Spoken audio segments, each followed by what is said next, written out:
Thor Ackerlin, and welcome to Video Game Bullshit. This is Master Daniel Pacina. Get over here to Video Game Bullshit. Welcome to episode 125 of Video Game Bullshit. So much bullshit. Oh, yeah, so much. Dude, I can't believe 25 episodes since we restarted this.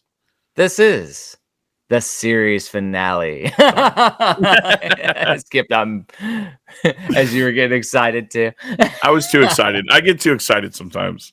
Yeah. So yes, it's been 25 episodes, and in classic bullshit fashion, we always consider every 25 a season, just because keeps it a nice little round piece. And this episode we will talk about the art of tackling the backlog, and it kind of will, shoehorn itself into the year in 2023, what we've been doing, because it's we're running into December and it's the end of the year basically. Anyways, so yeah. I mean, we may or may not have time during the holidays to record as much as we would like to, but we're able to record on the weekend after Thanksgiving. So winner, chicken dinner, chicken in the wall, turkey dinner. Turkey in the wall dinner. All craziness. So what is going on, Tristan? I'm looking at the ticker. What is going on? More and more books, buddy. I know you're like buried in books too, but I got a huge shot of motivation this past week, and like I was stuck on the Nintendo Wii, doing that library for probably over a week. And I finally broke through that wall, and I even knocked out the PlayStation 3, which was exponentially worse. Oh my gosh. The Mega Beast. It was horrible. My goodness. Oh yeah, it's a wild beast of a task that you're putting yourself through. I just keep telling myself you only have to do it once. So once it's done, and I don't have to look at it again or work on it again, as long as I do it right. Till the next idea. Well, presumably the next project that I'm working on, and I actually do have an idea of what I want to work on next, and maybe I'll spoil that this episode, but generally, we're not going to start a new project unless it sounds like fun to us, right? So yeah. It sounds like a lot of fun, and I'm actually looking forward to starting this new one. Yeah, I mean, I know you alluded to what you're doing, and it sounds cool as hell. It sounds really, really fun. Mm-hmm. And speaking of little projects, Metroidvania Chronicles, we're going to talk about that because I think that's in a future ticker.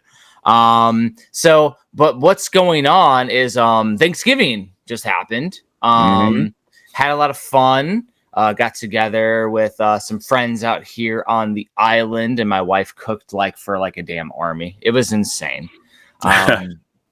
It was wild. Also went inside and into the building where I work because I had some soldiers working on shift, so we made sure that they we talked to them, served them some food, and their families too. So, yeah, for sure. Yeah, so we did that.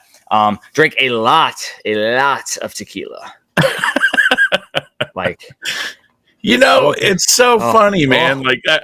I hear people talk about tequila being just that two-headed monster. Yeah. It just betrays you. Apparently it's good to you, huh? Oh yeah, I like tequila. We drank a lot though. It was fun. But I wake up in the morning, I'm half woozy, and I'm ooh. Doing this like a Mortal Kombat character that's about to get finished. I'm oh, dun it.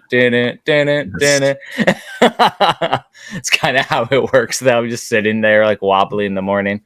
Get a little food in me, and I'm good to go. You were saying that it was snowy out there in Nebraska. Yeah, here in Papillion, Nebraska, we got some snow yesterday. It wasn't a whole lot of accumulation, but it was enough to blanket everything in white. So, I mean, starting to look like Christmas. I definitely said it's looking Christmas out here. It was a brisk 90 degrees yesterday out here on the island. So what you're saying is you're going to have a white Christmas, cold, just like me. So cold out here at 90. Yeah, no, it's just it's a temporal climate out here, man. Like it's wild. That's why I'm always wearing the Hawaiian shirts. Definitely. While I would like to visit people who have snow, I don't think I would want to live in snow, having to deal with scraping windows. And yeah. So as somebody who has lived in the Midwest, over 20 years now. I mean, off and on. Like I spent about 7 years in Texas too, but Midwest about 20 years. I'll just round up. I love this place, but when it comes to the winter, and being cold and miserable, I'm such a wuss, dude. And people are always saying like, "Oh, just put more on." No, dude. It's like, I will be hot. I'll be hot all day long, and yeah, that's kind of like gross too. But being cold is pain. It's painful. Yes, you can't convince me that being hot is worse than being cold. Well, and to me, the older I get, the more my bones hurt with the cold. So like out here, I've noticed no like crazy bone aches out here because it's temporal. Like I'm not getting like I was even in Georgia where it would get down to 50. It wouldn't snow. It'd get down to like 40 or 50 at the coldest. Yeah. I still could feel it in my bones. And here I don't at all. It's been... So this is why you're going to Florida after this, huh? Yes, but Florida is going to be painfully hot. So there's the other side. Like it's going to be like really, really hot. I don't think I ever asked you. Do you know exactly where in Florida you're going to end up? So my wife is obsessed with finding a mid-century modern home. Where she's looking at is Lakeland, which happens to be where Scott is like close to as well from Premium. That's cool. Which is by circumstance, ironically, because when he said he was moving to Florida, he's like, "Oh yeah, I'm out here." I'm like, "That's like where my wife's looking," which is odd. But really, my wife's looking in proximity to Disney because she's a Disney-phile and obsessed. So I'm kind of, impartial. Like, it doesn't matter as long as I'm near an airport, so can travel to conventions to hang out and do all that stuff. Yep. So I hear that. Yeah. That's kind of where she wants to move out to. It's a really nice area, though. Really chill, calm area. That's where I'm going to be retiring to in a couple years. And I am within my window now, so I should, in the next few weeks, be putting in a packet and hopefully... Drop those papers. Hopefully all is well. Like, I will figure it out. Yeah. So this week's been quiet for stuff that I've gotten in the mail. I don't know if you got a bunch of stuff, but I definitely got a couple things. One I'm wearing, which is Vampire Survivors t-shirt. Oh, that's cool, man. Yeah, I know how much you love that game. So that game was so cool. And that goes into the backlog where this is a game you really can't beat easily without putting in hundreds of hours. This was yeah, man. Yeah. That was my comfort food throughout the year. So that was a fun one now. The other stuff that I got was interesting. I finally got this. I still haven't got mine. Stupid GameStop. Yes. So the button set for Super Mario RPG. Ironically, until I sent you the picture, I didn't realize that they sent me 2 Bowsers. Yeah. I didn't realize that. So, I got Mario, Mallow, Gino, Mario Bowser. And 2 Bowsers. They didn't send me a Peach. But it's still super cool that I was able to get it. I just went in to my GameStop where I pre-ordered it, and I'm like, "Hey, do I get as I kill the Korok back here?" I was like, "Yeah, do you guys have it?" They're like, "Oh yeah, by the way, here you go." They never called me. They never did anything. Yeah, I'm gonna have to do the same thing. It slipped my mind. I should probably go over there. Yeah. The only other thing that I got was another NES game. This one is called Torgman Adventures, Part 1. And it is a platforming game like a Mega Man. It's Torg Gaming Expo did this as an exclusive. And I'm pretty sure Mega Cat Studios was the one who programmed this. Cool. So, looks really, really cool. I like it because it's in my genre of like a Mega Man looking game. I love the artwork. Looks like a Mega Man, which I think is super rad. And Torg has been trying to get me to go out there for like years as a guest. It just never lines up. It's out in Ohio. And if you Google it, you'll get very confused because there's Torg and there's Korg. There's 2. So well, I know Korg is that like synthesizer thing, but then there's a Korg Gaming Expo as well. Really? Oh, Yes. that's confusing. Yeah. Yes. So there's two of them, and they're both in Ohio. They're both in the same area, and I don't know if there was like a separation or whatever. But the one from Torg, that guy was at Midwest Gaming Classics, chatting with him. Really cool dude. Supporter of homebrew, obviously, since he's doing a convention exclusive homebrew. Yeah. Think it's really, really cool that they're still doing some homebrews associated with conventions. Because I know as premium, we try to do a couple convention exclusive Switch games, but I do like the NES homebrew too. Yeah, absolutely. Just love it. Love it, and happy to support. Ironically, as we've talked about before, don't have an NES out here on the island, so that it's pretty funny that I can't even like play it. Oh, geez. I think you mentioned that to me. I'm surprised by it again. Like, yeah, Traveled Light, don't have a CRT, don't have an NES, none of that stuff. I play my retro on the Analog Pocket, so I'm pretty sure that the ROM is also available for free online. So if I wanted to sideload it onto my Analog Pocket, I could. So that is an option, and then I still have the physical saved for the collection. So, dude, I would love to see your homebrew collection because I've got a pretty sizable one myself, but you've been doing it way longer than me. So tiny bit. Just a little bit. Might have wrote a book on it back in the day. Yeah, exactly. Yeah. I got quite a few. I have a whole shelf back in the day that was dedicated to it, including all the limited editions and stuff too. Yeah, and it's really fun. Speaking of homebrew, one thing I didn't notice was the 8-bit Xmas 2024 didn't go up yet. Oh, dude, I meant to look, but wow, that's surprising. Usually he has it up by Black Friday. Usually it's up by Black Friday. Some people were saying that it should be up earlier. Now let me just check just in case because I have it saved. 2023 is the only one that's up right now on his website. Very, very odd. You know what I mean? Like that's very weird. Usually a yearly thing. I don't know if I bought 2023 though. I have to like think about it because I was out for 2023. Like we went to Disney the week prior, and so I don't know if I actually bought 2023.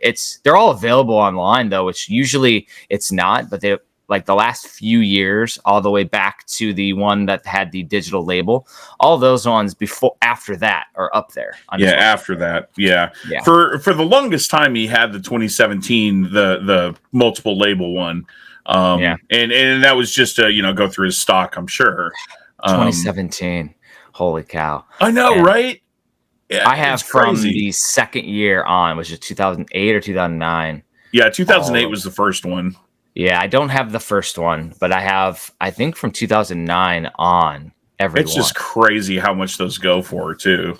Like the early ones, anyway. Well, the early ones, they only made a few copies, maybe a dozen copies. So there was not a lot in circulation, and those are with collectors. So in other words, to get that to part from a collector's collection, it costs money.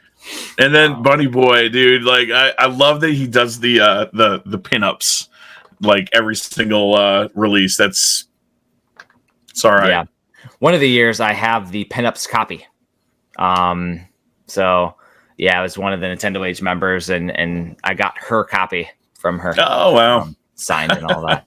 Yeah, that's very cool. Very interesting. Got it at a Nintendo Age camp out back in the day.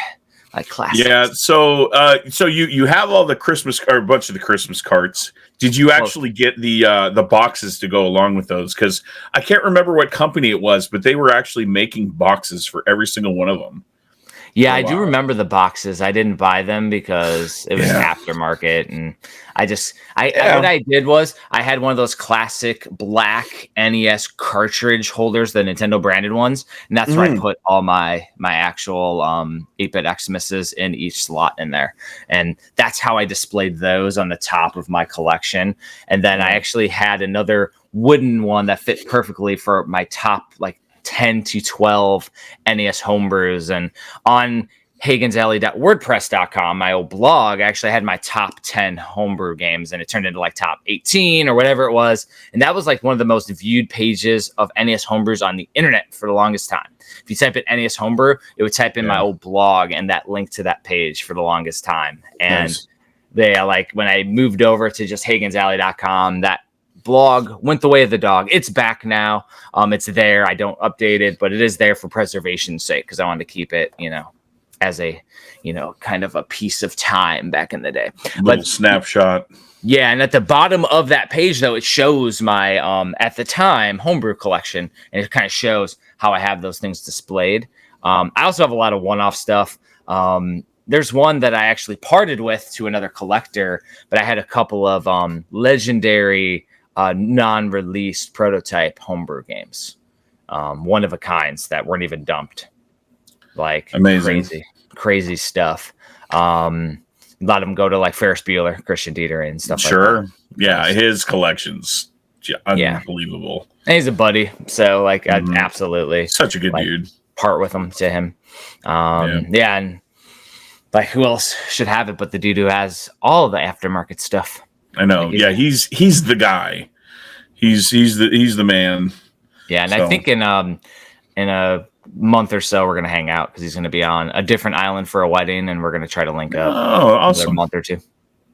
Yeah, I ran into him at Portland. Unmistakable. He's always wearing that Bowser Jr. Mask.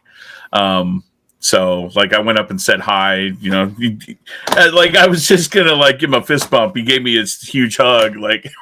That's what Christian does. Yeah, he's such a good dude. That's what he does, man. He's one of the best. Yeah. So, what did you get? Did you get anything? I did. A few things. Well, so I'll save it for last, but Premium Edition actually sent me a team member care package. So all those games that you've been just lording over me, like the Love 3 and Eagle Island Twist. Oh man, I finally have them in my hands. So I opened them up as well, just so I could take a look. So I've got Eagle Island Twist Retro. I've got the Love 3 Retro. And then they actually sent me a couple of the standards as well. So I'll keep those sealed. Yep. The surprise in the package, though, and you can kind of see it here. I'll bring it a little closer. Is this Eagle Island live animal crate? Yeah, a live animal inside. Which, well, you can convince my cats that it was a live animal, but this is. Oh no, Kusiko is the kookaburra, but I can't remember the eagle's name all of a sudden. Oh well. But yeah, we got the awesome box. And just then amazing. Oh man, I'm so stoked. If I could request something, Tristan, since you have the retros open, can you show off your handiwork of printed arts? Absolutely. Yes, because Tristan works on manuals and he works on art books and other type of printed items within the boxes, and the CD soundtrack designs as well. And he'll work on other stuff too, but for these, I know specifically those are the items that you worked on. And yeah, these two I was really proud of too. They turned out incredible. And I'm a little biased, obviously, because I made them. But Love 3. So we did an art book, but I called it 100% full clear. That's just like a speed running sort of thing. Yeah. But I took a very, very rough sample that I created for the cover to make it look like an Atari box, and you went to town with it. I just made a crazy, really rough for the design. I was like, oh, let me do Atari. Because it has an Atari feel, and it looks amazing. Yeah, and we saw that John Hancock did an unboxing video of both of these, and he mentioned how much he loved the homages to all these old school releases. The inside, you went to town. Yeah. Oh, this was very time consuming. This has every single level and every single in and out, and how to beat every level. So this is literally a 100% full clear of this entire cartridge.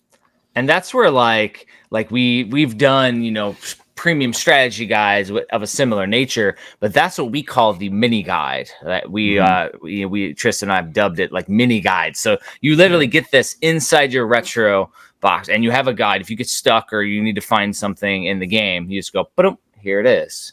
And and well on your way.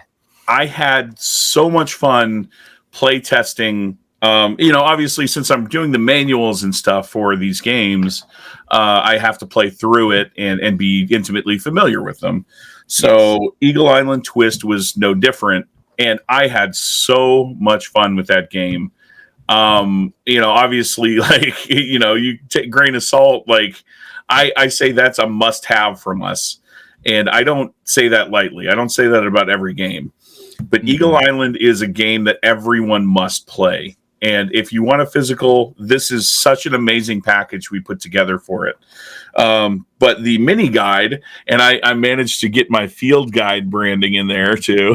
Nice field guide, but it does look like a field guide. Yeah, that actually looks like a field guide, whereas my books, no, not so much. Yeah, but, this is like a camper's guide or something. Yes, which is super awesome. You've got the entire island on here. All of the level names. It'll probably show up a lot better on YouTube than it does on mine. But obviously, I'm sorry, you listeners on Spotify and Apple. We're showing off some stuff right now, so this is YouTube exclusive. Our podcast listeners, though, it does look beautiful though with all the different artwork. And use your descriptive words, Tristan. My descriptive words. It's vivid. Vivid and vibrant.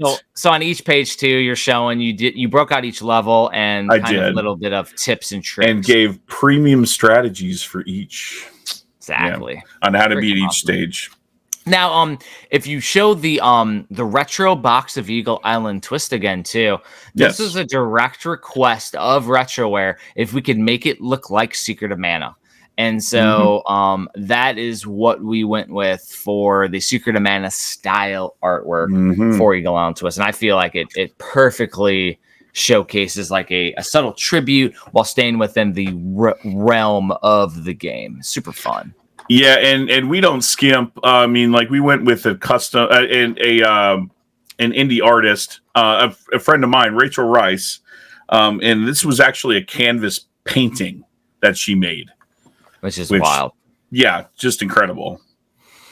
Yeah. So that's only like a third of the picture. The rest of it, I think I put on the inside of the soundtrack. But yeah.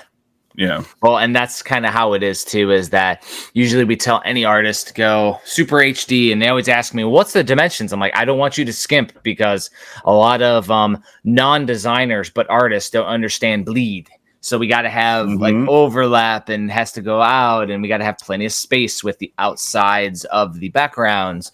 Because if you go too far, when it cuts the box or cuts the page on the manual, it will show a white bar or something. So you don't want that. You want it to look clean and nice and amazing. Yeah. But yeah, dude, super freaking outstanding, and I'm happy that you finally have these in your hands so you can show them off. Oh, same. And then I've got a couple other random like pickups that I just got from Ben's Game Zone. I finally picked up the MLB The Show 23. Okay. I'm a huge baseball fan, and just I don't know. I always wait until he gets a copy. So, but I also picked up a Super 64 Eon, so that I can play my N64 in over HDMI. Nice. It's an upscaler. I just wonder if it'll work appropriately, because I've been watching a few videos, and a lot of these Eons and other things, they don't quite pull the lag out like they're supposed to. They upscale the image, but they don't help the gameplay. Yeah, so I haven't tried it out yet, but nice. If I do, I'll make sure to mention it on a future Fingers podcast. Crossed. Yeah, the one recommendation that multiple videos are telling me to get, which again, it'll be 2 years from now once I'm back with my consoles, is either the Retro Tink 5X or the more expensive Retro Tink 4K. You're talking a $750 item for the 4K one.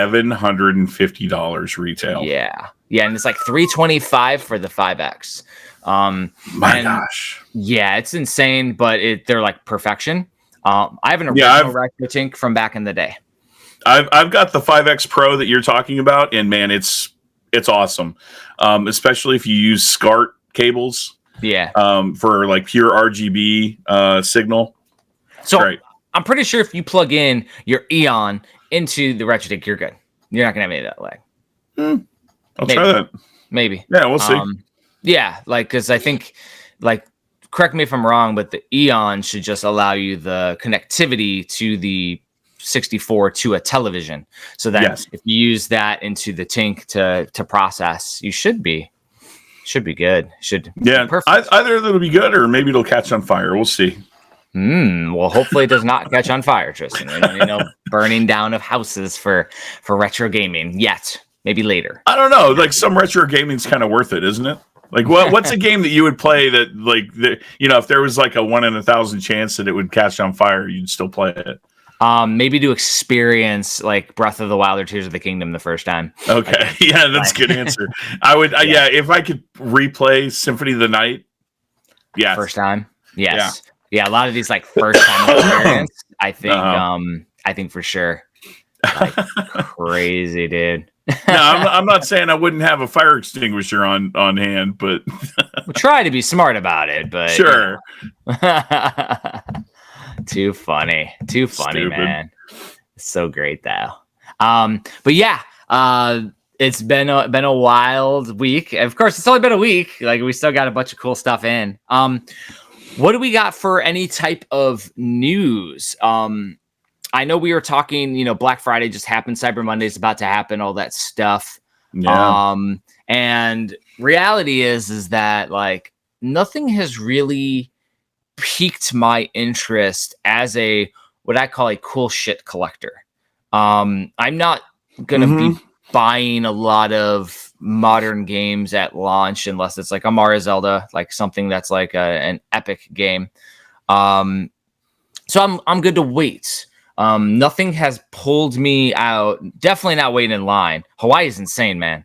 Like, we were driving and there was a 2 mile all the way bleeding from where the mall was to the highway, 2 miles down the highway, people waiting in line to get into the parking lot of the mall. Not even real. And I'm like, you're going to waste like $60 in gas to save $10 on an item. Gosh. Like, no, thank you. Like, it was nuts. And I was going the other way to go pick up some cool stuff we're having designed for work, for Army stuff. Cool wooden stuff I'll have to show you. And local artists and whatnot.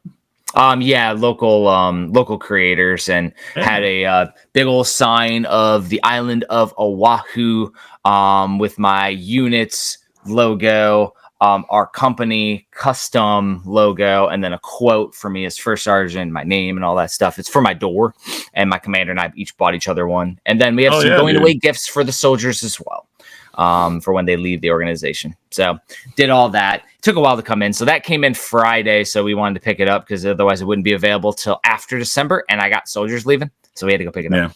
But driving by, I see long line of Black Friday shoppers waiting. And I'm like, I can't do it, man. Hey, listeners, just a little side note.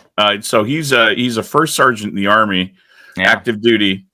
That's a good first sergeant. That gets like going away presents for soldiers. I've been in units where they could give a crap less about you leaving. So that definitely sticks with people. Yeah, and me being a creator, I try to get like custom stuff made by locals so they can remember Hawaii and their time. And some of my favorite places that I've served, and I've been in almost 20 years, is the places where I get something a little more meaningful. It doesn't have to be fancy, just something. Yeah. And so that's what my commander and I are doing. It's just something small. When you have this many soldiers, it still turns out to be a little expensive, but it's worth it. Sure. Yeah. Yeah. Do you guys do like a stripes fund where like according to your rank, like you're supposed to give a certain amount of like dollars per month just to like go into a central fund for stuff like this? So a lot of those are now illegal, Tristan. They're not allowed. By well, yeah, you would know. Yes. But it's called they call it now a flower and cup fund. And essentially you can give as much as you would like to for donations. And we haven't started one of those yet. We've just been kind of doing stuff and making it happen. Because I have a lot of junior service members in my formation, so I'm not gonna go and ask my junior service members because they'll think that first sergeant said it, so I got to do it. And it's like, even though I would say no, it's you got to be careful. I'm not even crossing that bridge. So I haven't done it yet because, again, it's for them, not for me. for my going away, my final going away, whenever I got out of Texas, it cracks me up, dude. Like, I have no idea how people, and some of my friends still like misspell my name. They think my name is Tristan, Tian, instead of Trstan. They misspelled my plaque. That's amazing. Tristan, yes. That's amazing. Well, I mean, imagine how bad my last name gets misspelled. Oh, yeah. But, see, yours is worse than mine. But a funny thing is like, this is my second time as a first sergeant. When I left Georgia, they misspelled Jeffrey on my going away. I'm guilty of doing that every once in a while too. Yeah. So they did that though, and it's on the permanent thing. And the funny thing is they tried, my old commander was trying to get it redone, and they just did one piece of wood, and I would have to like pry off the glue off of the wood because it's a giant wooden first sergeant ring. I had to like rip it off, and it actually, like, that piece of wood is like a piece of chintzy balsa wood that they burned it into, and it doesn't look as cool as the original one where they misspelled my name. They just put the name like large, so they messed up the reprint, and then in transit to the island, it actually cracked as well. So I have like a cracked, fixed spelling of my name. Just gotta cut your losses at that point. I was like, I'm not fixing it. It's fine. It's cool. Like, it didn't bother me anyways. I thought it was cool as shit that he got me something. For sure. Yeah, it's the thought that counts. And I'm not like, poo-pooing like the fact that I got this going away plaque. I think that's awesome of them to do it. I just thought it was funny that they misspelled my name, Yeah. And it is, I mean, the thing is, it was cool. He also did a base that had some Nintendo stuff in it, and I thought that was hell yeah. It might have a question block on there, Tristan. Oh, well, I'm gonna steal it then. Good luck. I'm still pretty nimble in my old army age. Yeah, well, it'll be my bad back versus your bad back. Oh yeah. They're gonna the army wants to try to train me with heavy weight training for my bad back. It's gonna be fun. Oh yeah, that sounds totally intuitive. I'm gonna let them go deep down the rabbit hole and see how far it goes, Alice, and we'll see what the VA offers me after. Yeah, that's just more ammunition. Like, that's what it sounds like to me. I mean, in the best case, it works and I have less pain. But sure. I don't think that's how it works when there's no cartilage. But we'll see. So a couple other things in the news. One was pretty interesting. Are you tracking the PlayStation Portal, Tristan? I am. And the lack of availability, which is kind of surprising to me. Yeah. I didn't think that it would sell as well as it did, but you can't find it. In kind of typical fashion for these like designer goods, especially something before the holidays. I'm sure a lot of people are snapping them up, both bots for reselling and then people who actually want to put it under a tree for somebody. They're trying to like snap them up and get them. But if you look for one right now, you can't find them. That's crazy. And I've been seeing multiple reports of it being laggy as hell. The gameplay's not 1-to-1. Sure. I almost consider it like the Wii U of perfect devices. Analogy. Perfect. Because I know that like you don't have to be in the same room, but if you're closer to it on the same network, it works better. And it works better with certain games. Depends on how they're optimized and how high def they are and what they're pushing. It's an interesting thing. And we were talking on a previous episode how I'm going to get rid of Xbox Game Pass because I'm just streaming it over my network. It is the same deal. Sure. I don't feel like technology in the household is quite where it needs to be for this type of device to be optimal, to be optimized, to work well. Because if I sit there and I want to take it to a Starbucks and hotspot it off my phone, it's going to be pretty laggy. And, It what it does is when something's laggy, it's not like graphics or any of that, but it breaks your immersion of what the game is supposed to be from what the developers intended. Yeah, it's frustrating on another level too, because like you can feel that lag. You feel it. Yeah. It just feels off, and I know it's the audio syncing too that's not quite right too. Mm-hmm. Now, some people, super high-speed internet and super high-speed areas, probably are okay. It probably, does well. I'm tracking too that it only does games. It won't do any of your apps, so it's not like you can watch Netflix off of your PS5 onto your device. Nope. Okay, I did not know that, and that's even worse. And it also, for my household, would not fix the couch to television issue that the Wii U was good for, the Switch is great for, the Steam Deck's great for, which is my wife watches all of her apps on the PlayStation. So yeah, and you can't run them concurrently. So no, you can't just play a game on the portal while you're watching something on the PlayStation. It's literally playing the screen that you have going. Which if it doesn't use any of the apps, it's kind of limiting as it will be. Very similar to the Vita in how it used to only play certain games back in the day. It wouldn't play all your games. Somebody later hacked it and then it did everything. So maybe we'll see something similar with the Portal. Yeah, it's a handheld full of potential at this point. Mm-hmm. Hopefully, and I have no idea what sort of processors running inside of there. If it's literally just a screen with a streaming device, I think that's it. Well, and in that case, someone's going to have to really sit down and break down to me why this thing even needs to exist. And I realize that there are a ton of YouTubers out there who have put their opinions out there and actually said that there is some merit. But again, at that point, if you're in your own household, why the F are you not sitting in front of your television that's hooked up to your PlayStation 5?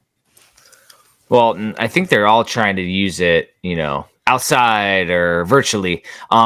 Ironically, I didn't even know that this was different than the controller add-ons you put to your phone. I thought they were the same, man. Yeah. I was like, because there's this other thing, the PlayStation Q or whatever the hell it's called. Yeah. You put it on your phone. I thought this was the same thing. It was just PS5 controllers. And then I looked at it. I'm like, oh, this actually comes with a screen. That's pretty neat.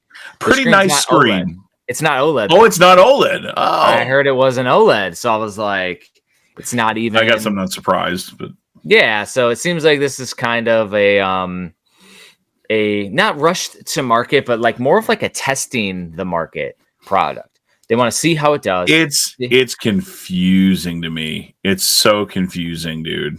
So you know what it is? It's the Wii U of PlayStation products. Yeah, but it just seems like it's like set up to fail like immediately. Well, and I think that Sony might be trying to embrace the digital-only marketplace. The one thing that it's missing, and I wish it had, was some type of internal component.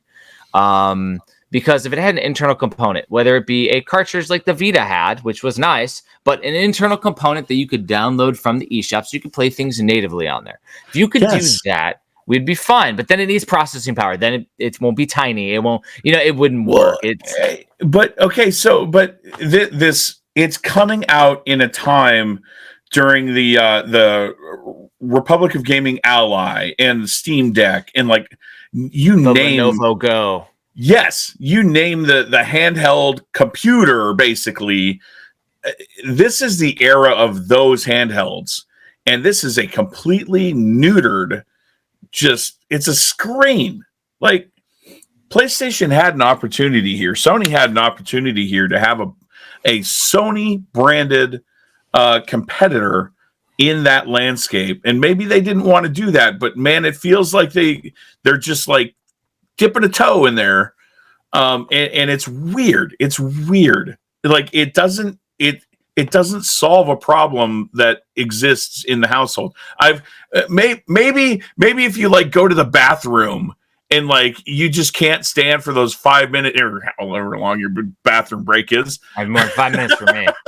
Yeah. See, for some of it's an event, but I mean, like, that's the only thing that I could argue. Maybe just use your phone. That's what people do. I know, but that's the only conceivable thing that I can think of where this is actually like giving you value. You take it to the bathroom until you can go back to your couch. I can't possibly wait. I can't live without, I don't know, Fallout or whatever the crap. Fallout. Nice. No, it's just very interesting. Yeah, I don't know who it was made for, how it's going to work. But it's interesting. So the other thing that I caught in the news over the last week was, are you familiar with Game Maker Studio? No, not really, not intimately. So Game Maker is a more user-friendly version of something like a Unity or something. And I think that this announcement was in response to Unity trying to do that pay-based method. And so they are completely releasing Game Maker for free, as well as all of its bundles. So they have like different bundles to create different types of games. And it's going to be free for non-commercial use is what it says. So I assume if you want to commercialize it, there's probably a fee or something like that. But for non-commercial use, this will allow creators to, learn and create games in a free construct. I'm trying to get London to get it maybe, and she'll start making some games or something. That'd be pretty fun. I love that. I mean, if we could clone ourselves and, Jeff and Tristan #1 continue working on books and stuff, and then Jeff and Tristan #2 like go and make some games. That'd be pretty fun. But that would be cool. Yeah. I mean, I have dipped my toes into NES Maker back in the day, NES Maker, because I was backer #1 back in the day on the Kickstarter. I definitely dug in. I worked on a game with a couple other guys and based off my daughter's drawings and all that. It was fun, but it took a lot of time. And that was a very simple, broke mess style of a platformer that I tried to make a little bit of a Metroidvania, and it was cool. Happy Scrappy in the Haunted Mansion was the game. Happy Scrappy. Oh, puppy That's Scrappy awesome. Doo. But yeah, it was a fun one. It got a little it got an award or an announcement as the community because I had London involved, so it got a shout out during the very first bite off. Didn't win an award or whatever, but it definitely got a shout out on the video, which I thought was pretty rad. That was cool. And yeah, it was a fun thing. And then later on, you see all these new NES games where they have their kids involved, which I think is really cool. Like your Kubo 3s. Yeah, and your Kubo 3, yeah. Doodle World. Uh-huh. And now Skate Cat, which is also creator. I love it. Yeah, give me more of that. Yeah, the kids getting involved in these games is just awesome because their imagination is just so awesome. Well, and the coolest thing is that the kids don't know the limitations of the system, so they just say, I want this. And you try to figure it out within the limitations, and that creates creativity, which I feel like is super fun. So yeah, that was it's definitely an interesting thing, and hopefully with this Game Maker being free, hopefully it allows little unlocking the potential of some designers and getting more creators out there. We can only win. We can only benefit from that. Sure, and Roblox is a thing, and it's been a thing for a long time, but this sounds a little bit more robust, obviously. Yeah. And I mean, London's all about Roblox. She's doing that all the time. So yeah, cool. Yeah, my daughter's obsessed with the Roblox. I didn't even see her like half the day. Like she came down like twice. like, what are you doing, girl? You're cool, man. So the last thing that I have in the news, which goes over to Hagen's alley, is the Metroidvania Chronicles has launched on Kickstarter. Super fun. Got the, we've talked about it in a couple episodes now, very big spreads. And as of this morning, which would have been like the second day in, it's fully funded, Tristan. Oh, dude. Yeah. I was trying to cheat and like look it up, but I saw yesterday that it was getting there. It was close. Awesome. And the thing is that, this has all been based on the awesome support of previous backers and previous readers and everything else, because I'm not doing any type of paid marketing during Black Friday. It wouldn't make any sense. There's not enough money to put into it, and it would take away from the book. So doing it grassroots style, letting it go where it will go. And it's doing awesome. It's great. And the thing is, this book is 150 pages. It's going to cover multiple generations of Metroidvanias, including modern and legacy games and retro and unconventional games like Robot Name Fight, which we, helped release for premium. But it's a super cool thing. And what I didn't know, Tristan, was there wasn't just one book coming out on Black Friday. There wasn't just 2 books coming out on Black Friday. There were actually 3 authors that published books or released pre-orders for books on Black Friday. I don't know if you even knew that there was 3 of them, including... I assume a couple of them are press run. No, really. Press Run just did a bunch of deals. Yeah, they had a sale. I know that. So one of the other ones, which is somebody that we've worked with premium, which we had our ads in Switch Player magazine. The Game Book Color launched on Kickstarter the same day, which is Game Boy Color. Every single game, box art and all that stuff for the Game Boy Color. The original Game Boy, the game book that Paul Murphy, was really awesome. It had a bunch of cool, fun stories in it and super high artsy style book. And so this is the follow-up. Him and I are going to do like a cross promote each other's once we, get like a weekend or something.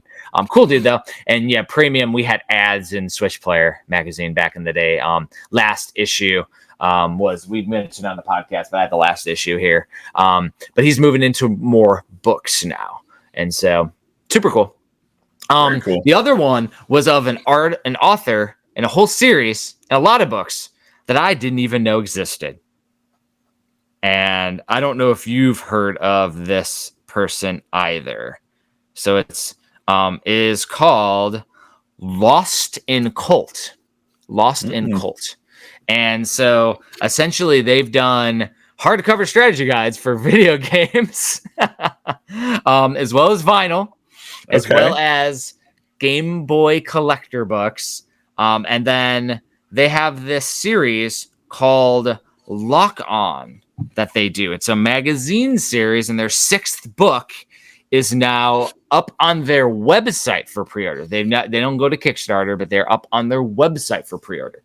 And it looks super hipster and artsy. It looks really cool. Very nice. There's an opportunity to get all 6 volumes of the soft cover version, but then they have pre-orders for the hardcover version, which is pretty cool. So I definitely think that there can never be enough books out there on video games. So super cool to see others. I wasn't tracking that they were all releasing it. I would have cross worked it or something.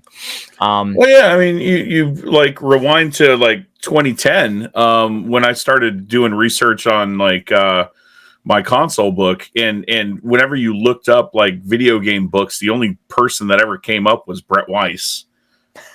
That's it. Yeah. And nowadays, dude, bring it on. There are a lot of series, and I can't believe in all of my research I never came across Phoenix. Yeah, never knew it existed. Did it? I mean, my thing is knowing Leonard though is probably due to just how he promoted it. He did it on the East Coast, and it didn't really, he probably did it old school style where people over there knew, people in the know in the communities knew about him, but not a whole outside of that. Because once I saw him on the East Coast convention, I'm like, why is this? Why does nobody know about this? It's wild. Well, I'm honestly, but at the same time, I'm glad I didn't know about it because it absolutely didn't influence my own book, which is a direct competitor to his. Oh, yeah, that's very close. Yeah, that's very, very interesting. And he's on his 5th iteration now, and he keeps on updating it and just doing bigger and badder. And I have the very first ones where it's a thin little pamphlet that he's got. Yeah, I've got 4. Bound. I've got Phoenix 4. Yeah. I got the Switch version. my slight opinion here, I really wish he would have gone with something that was a little bit more on the nose, because if you hear just Phoenix, you have no idea what that book is about. Nope. And that could be another piece too. That why we're only learning about him as we're ingrained in the culture ourselves. Yeah. I mean, the thing is, it's a very interesting piece. I think it's Rolenta Press, his company that he uses. That's his company. But like, yeah, he has done an interesting way of getting after it, and he still, made something super freaking cool. Yeah, so it's great. Yeah, is awesome. And Leonard's such a nice guy, such a good dude. Like, never met him, but I'd love to meet him sometime. Yeah, because I think the first place that I met Leonard Herman was at the ColecoVision Expo. Oh, the Coleco Expo. I was invited as a guest. I was there with, and this is Mr. Coffin. And this had nothing to do with the Coleco Chameleon at all. Oh, okay. That's where my mind went. Of course it did, Tristan. You're a troll on these poor people. Now. Yeah, it's such a troll. No, it's Coleco Holdings. So the guys who own the actual piece, they're the ones that did the Coleco handhelds, like the new arcades and stuff like that. Yep. Those guys are the ones that ran the Coleco convention, and I was there. I was with Patrick Hickey, which he's went on to do a couple of video games, sports books. And some comics. I was there with Antoine, who did the ColecoVision book, and Leonard Herman was there, and I'm pretty sure Pat was there. Pat was there. Gotcha. Maybe not though. I can't remember. But we all did a big panel together, which was super fun too. It was a fun convention, and that's where I met Leonard. And then when I went to a video game con in New Jersey, actually, because he wasn't going, I invited him to be a part of my table. So he actually brought Ralph Baer's brown box with him and his books, and I had my books on a table, and we had his stuff there, and we just hung out, and he sold some stuff and got his name out there, which was very fun. And listeners, if you don't know who Ralph Baer is, oh man, please look him up. Ralph Baer, a lot of people still don't know. The godfather of video games. Yeah, he's the man. Yeah, the original brown. And there's only a few brown boxes that exist, and the other one that I know of is in the Smithsonian, and the other one was on my table, which is freaking wild. It's like mind blowing. It's like we didn't have it set up to play, because that would have been insane setup, because I don't do any power. But yeah, it was cool to hang out with old Lenny the Legend. Oh man. Oh, what else are we missing? Anything else in the news, Tristan? No, I mean, we I think 2023 has kind of spent all of its bullets as far as like the amazing, the crazy releases that came out of this year. I don't think there are any more left, unless you did want to talk about some handheld stuff that you saw online. Whereas, like, I saw a crazy handheld and you saw a crazy handheld. We're going to cross talk about that. I think that's the last thing. Yeah, sure. It was it's a plug and play console. I was at like Kohl's. Okay. And these things pop up all over the place. This one was made by My Arcade. Typically, they were made by At Games. That sort of. It's the same kind of quality, but it's this like Atari Game Station Pro. I think it's what it's called. That has like 50 or 60 built-in games. But you see these pop up every once in a while, and there are a ton of them. I've got an entire section of them in my console book. Yeah. But like, I can't believe they keep making these things, and I can't believe people keep buying them. Obviously, people are buying them. That's why they're making them. Yeah. Well, and there's so many like cheap Chinese knockoffs and things on Amazon. And so I had alluded to that I saw something that I was thinking about buying, and it's $40, and I haven't yet. And here's what I saw. It is a joystick player series of arcades. Huh. And this is just Galaga, which I think is cool. But look at the little controller. It's a like That's branded neat. controller with the. It's just neat, and that's a full. I figured that's the size of our hand, so you can play that on a tiny little screen. It reminds me of little handhelds from when I grew up, when you just have like a little handheld thing. Now this thing I could sit here and play Galaga. It's probably terrible to play on a tiny little screen, but it just looks really cool. That'd be something that'd be cool to sit on a shelf and then play every once in a while. That kind of stuff I feel like is neat. I don't know who makes it. It just says joystick player Galaga collectible game. That's all it says. Collectible. Collectible. Yeah, it's collectible. Well, I will say one thing about these plug and play consoles. Every once in a while, they'll surprise you with the pack-in games. For instance, there's a At Games Legends. I think it's Legends 2, and it came out in like 2020. It's the only way that you can play without emulation or having the arcade board. It's the only time in the United States that Tetris Plus 2 was released. Is on this plug and play console. It's very interesting. And it's the same with the Sega Astro City V, like the mini little cabinet that you can buy. Yeah. It has a bunch of shooters that have never been released before outside of the arcades. Oh, that's cool. So Astro City V is the one that tilts, right? No, that's the Taito Egret. The one is the one you're thinking of. The V is set as a vertical tape. I don't think I bought that one. I didn't buy the tape mode version. I have the original. Mm-hmm. Damn. Well, that's a cool one. Shit, I need to buy that. But yeah, it's got this amazing game. It's called Armed Police Bat Rider. It's an incredible shoot 'em up. But it's the only time it's ever been released outside of the arcade.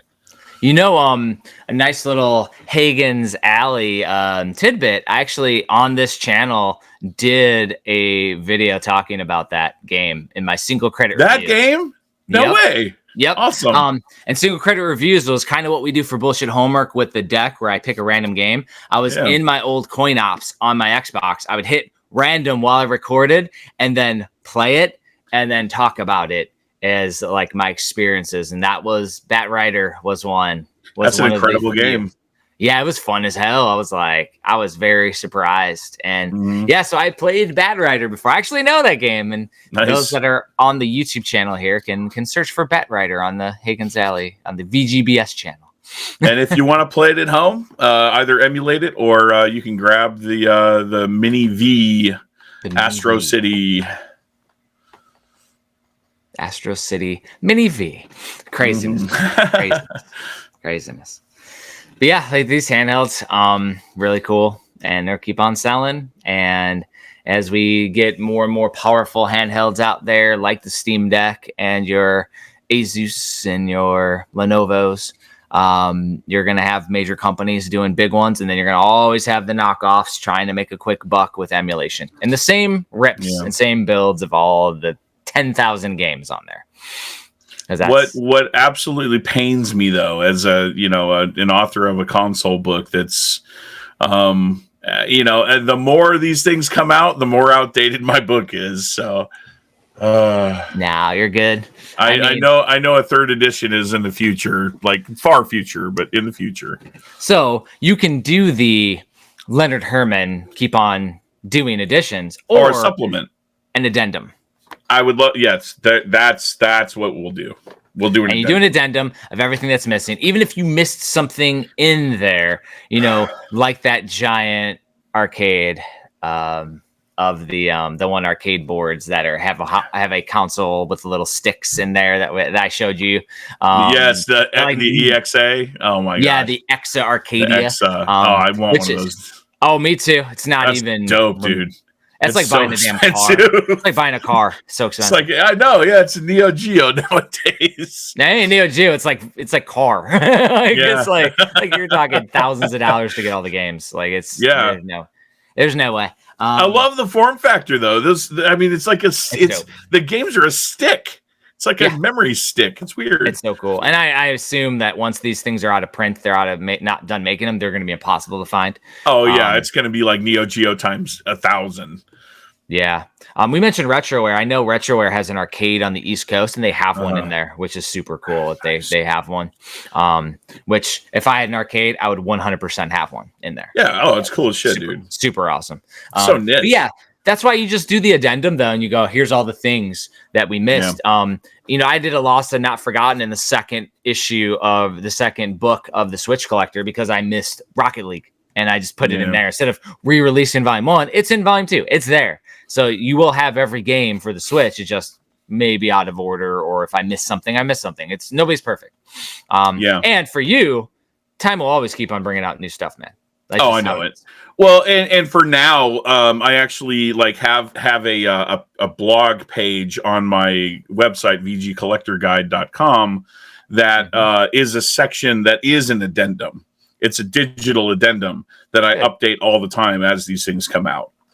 And it's good to keep track of too in the blog, so you don't forget. Because I mean, that's where I did the NES oddities with all the homebrew games, which I had every single homebrew up to NES Maker, and it's out of control now. There's no I didn't keep up with it because there's no way. When Nintendo was leaving, your repository was gone, so you had some that went to Video Game Sage, you had others that went other places.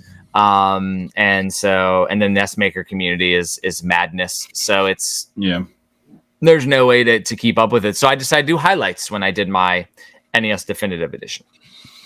Yeah, but that's the way to go. Do the highlights, man.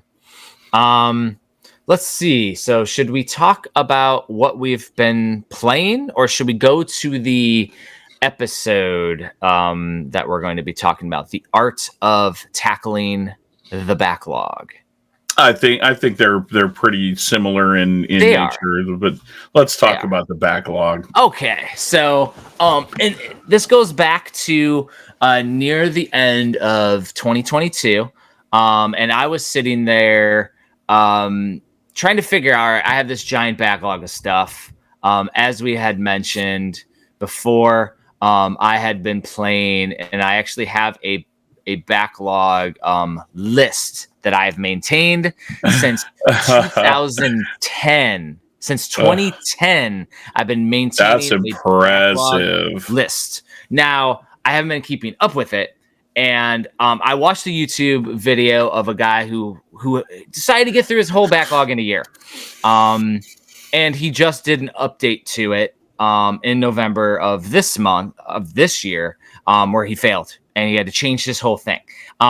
But it gave me motivation to update my backlog, and I have multi-facets on how I do my backlog. And it'll be an interesting thing as I go over exactly how I tackle my backlog and go through it. And you can see if you do something similar or you do something differently. But just simply logging your stuff in a list is freeing. It frees endorphins. It allows you some type of completion outside of actually having time to play the games. Because as many projects as we both have, at the time during most of this year, you were working as well, and now I'm working full time, and now you're working on projects. We just don't have time to play as much as we would all like to play games. And so what I do is I do a multifaceted way, and I'll go over different stuff in here. I'm covering up our screen so I can look at the backlog, but essentially I have my normal backlog of games. So it's my backlog games. And in the backlog games, I have the name of it. I have the console that I'm planning to play it on, estimated length, which is on how long to beat, how long it estimates to play it, my excitement for the game. So if it's like an S tier, an A tier, if it's a B tier, if it's a meh, whatever. If it's anything under a B, I'm probably not going to track it. So I don't really care. If I've started it, and then notes or a reason why I've paused it. And then when I get to completing it, I put, did I roll the credits? The year I beat it, my rating afterward, based on my assignment, the rating, the reason why I finished it, and then was I blown away? Was it a stunner? Like I was just overwhelmed, let down? Is it too long, too short? Did I like the story, the gameplay, both? And was it worth my time? So I go a little bit in depth on there in that. That is one of my tabs. And then I have, if I allow myself, and you absolutely can do this, is I move it over to a paused tab or long term. So if it's not in my current backlog, I'll move it over to the paused. And that means that I was playing it at one time, but now I've paused it. And I do a reason why. That's where the reason why I paused. So if it's like, something we played for the podcast and I haven't went back to it, I'll move it over there. And then I have a completed tab. So when I complete it, I actually move it over to the completed tab, and then I fill out all the information, which also gives me a nice completion feeling once I've done it. I document a little bit of my own pieces. Just by doing this, and I'm looking in here, I went from completing 3 games in 2022 to completing 14 in 2023. 14 Excellent. games, which is awesome. And that isn't all the ones that I've played. Those are the ones I beat. And then there's ones that I played and paused, which is cool.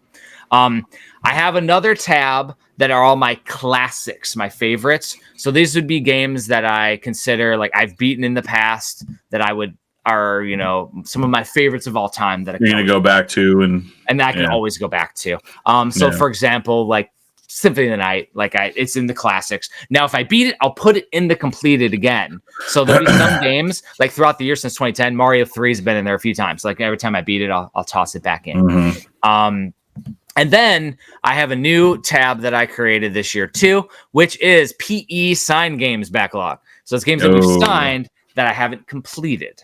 And what I'd like to do is go over the games. So the games that are in my backlog, the games I've completed, and then ones I've paused. But have you tried to tackle the backlog, Tristan? And how do you keep up with yours, or do you just kind of go with the flow? I have.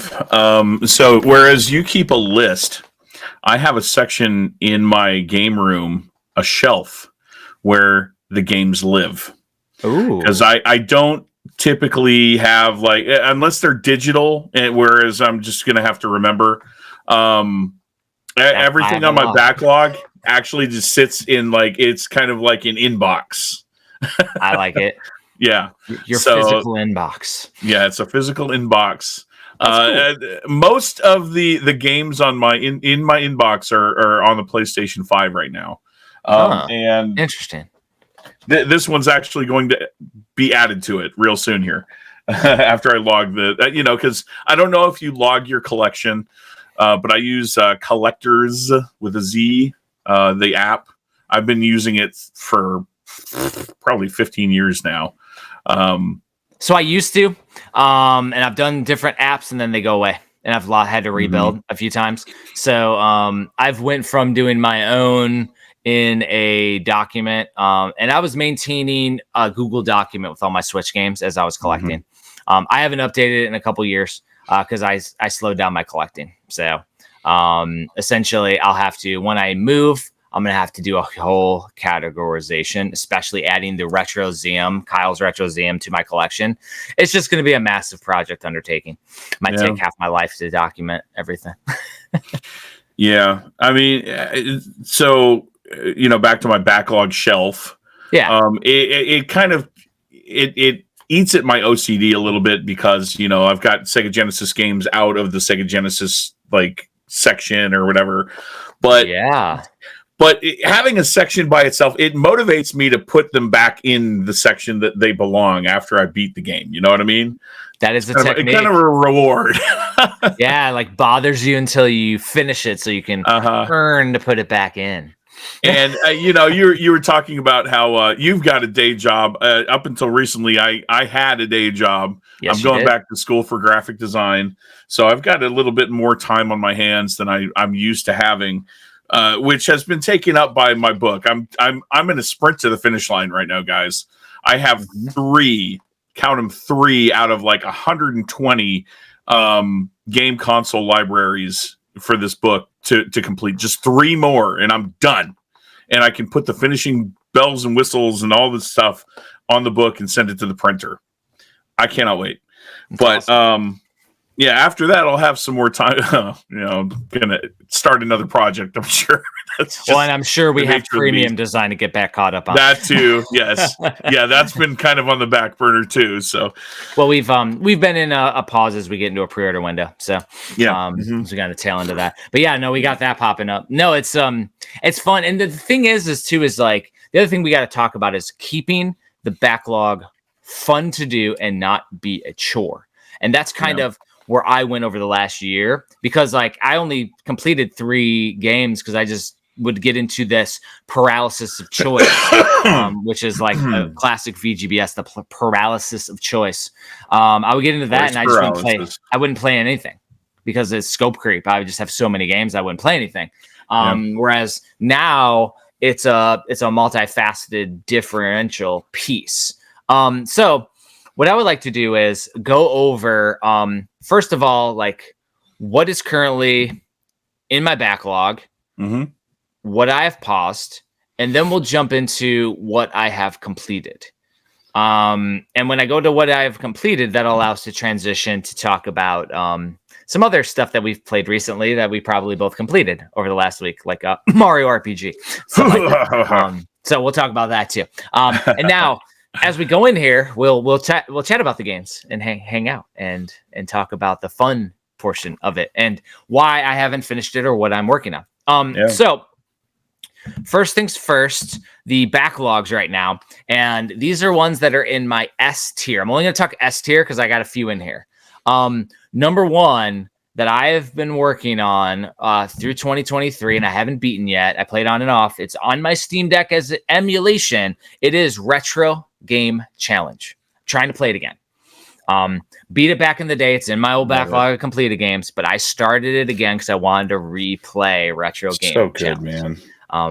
The one thing I never did was I never beat the final challenge, which is complete every single game in Retro Game Challenge. I never did that. Then once I do that, I'm going to finally move on to Retro Game Challenge 2, which I never beat. So I have not beat it. Nope. So I would like to go to that. So that is in my list.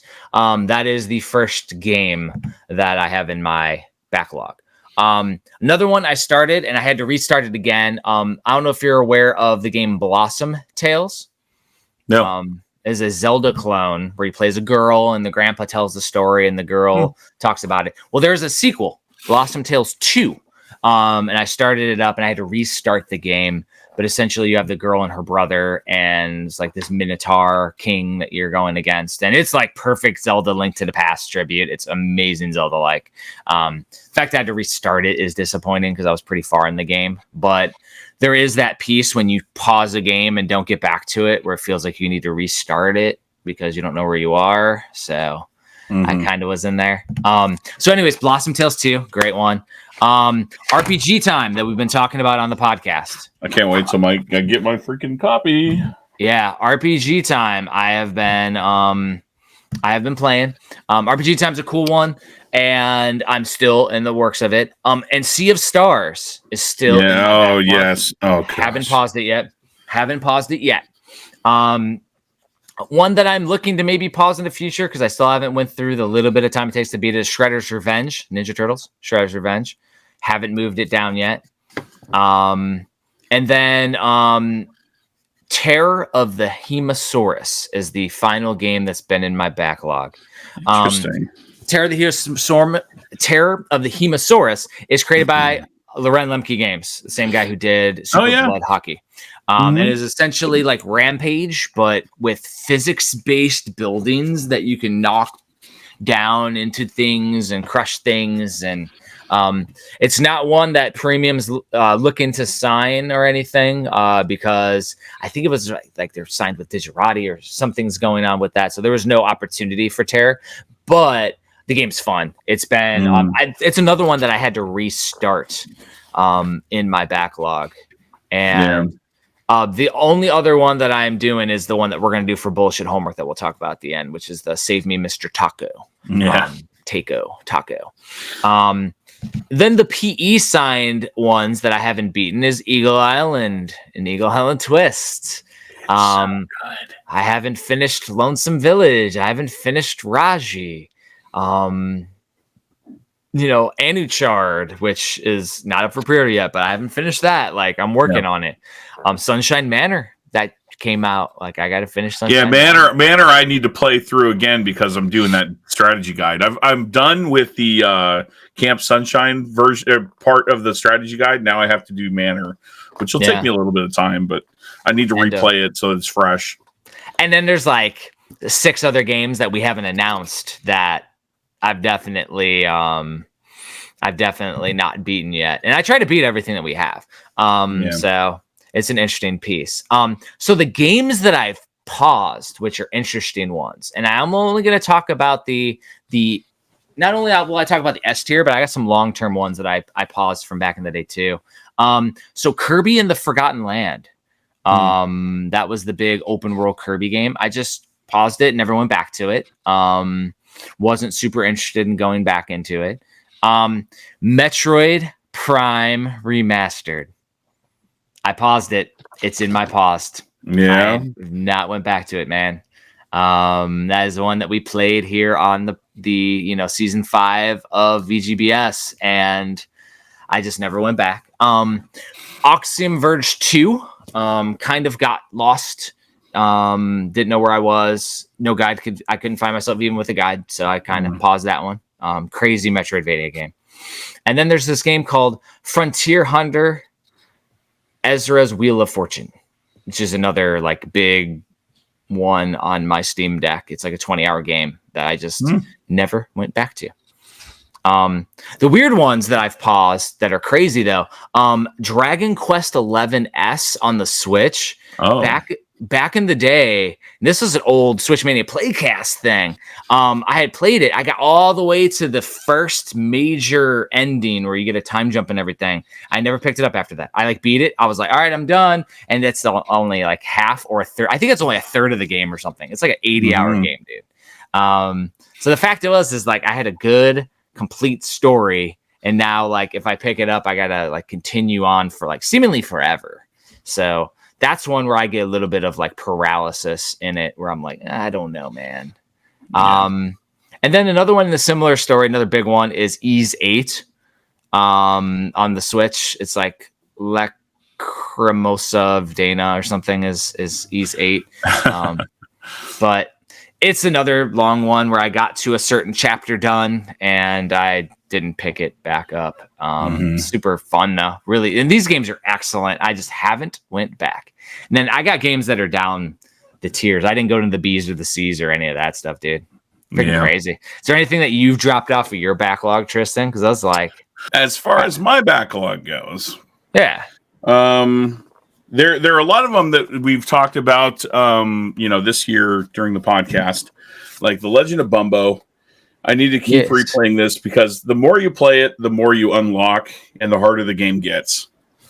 So that's definitely one that's fresh on my backlog. Bumbo.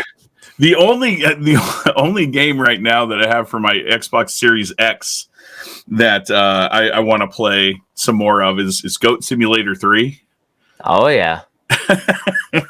Silly game, but very fun. That is actually something that London and we played it on family game night with my wife, and we were playing two-player mode on Goat Simulator 1 on the Switch, though. But yeah, it's super fun, though. Very cool. And then we've got Gal Guardians, which, obviously we played for VGBS homework. And I want to beat this game eventually. Okay.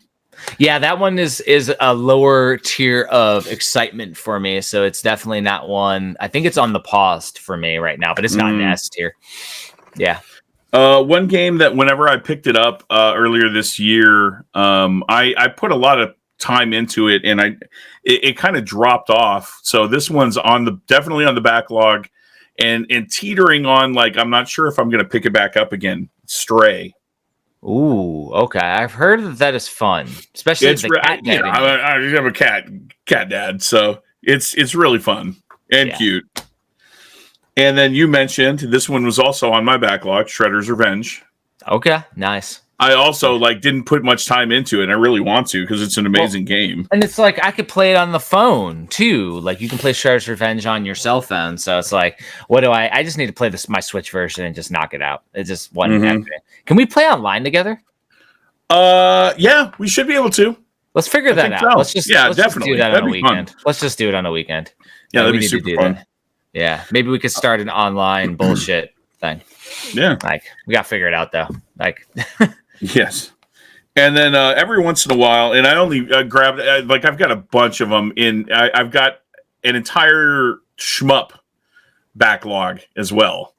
And one of them that looked really interesting to me, it's called Eurokill on PS5, and it's like part story, part shoot 'em up. It's like this hybrid. It's weird, but it's very Japanese. And then I've got R-Type Final 3. Nice. Very cool. Very love cool. R-Type. And then Raiden 4. Raiden 4. Which I need to pick up or play. I picked them up and I think I probably popped them in the PlayStation 5 and played it for a little bit, but I love sitting down and actually beating these games. The one game, and you mentioned, like the ones that you go back to over and over again. If I end up having choice paralysis with this backlog, there's one game that I always go back to, and it's always going to be on my backlog because the replay ability is just off the charts. And this latest iteration of the game, I have yet to 100%, and I will at some point 100% The Binding of Isaac. Oh yeah, that's a classic, man.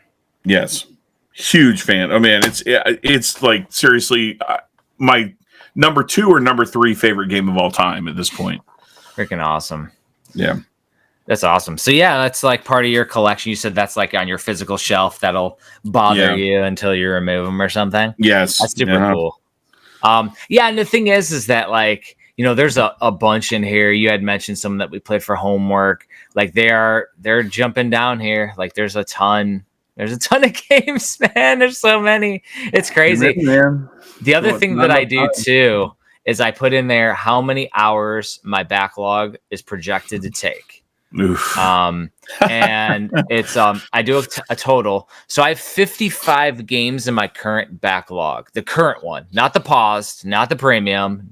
Yeah. It's 770 hours just in through A through B, S through B.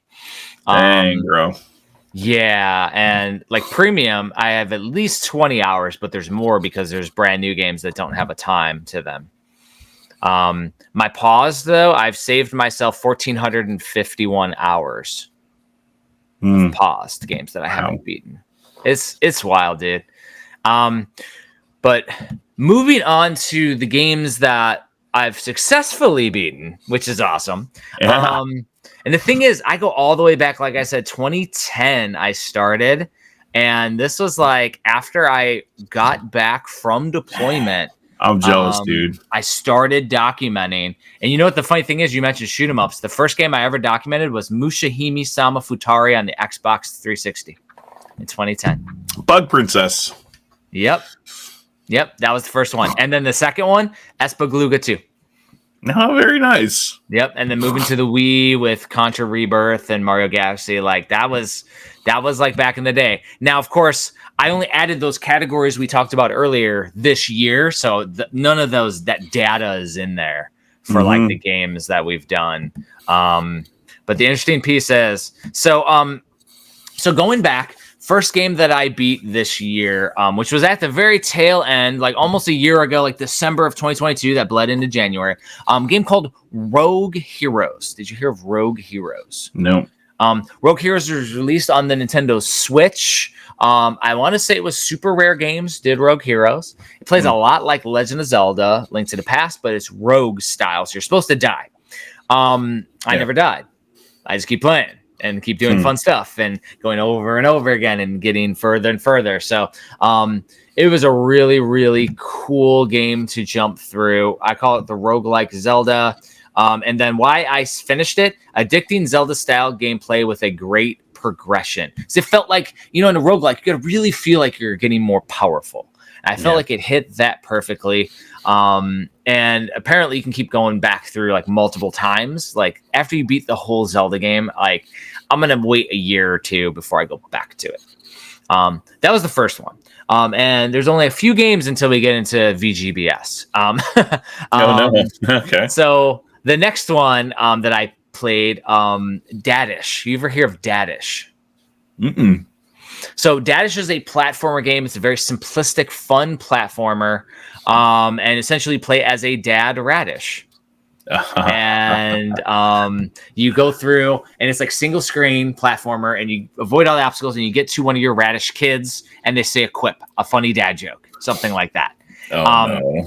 And there are 3 of these games. I just beat the first one. Dadish 2 is in my backlog. It's like at a B tier of interest. But the Switch also released something that I play almost every day when I have a time. It's called Daily Dadish.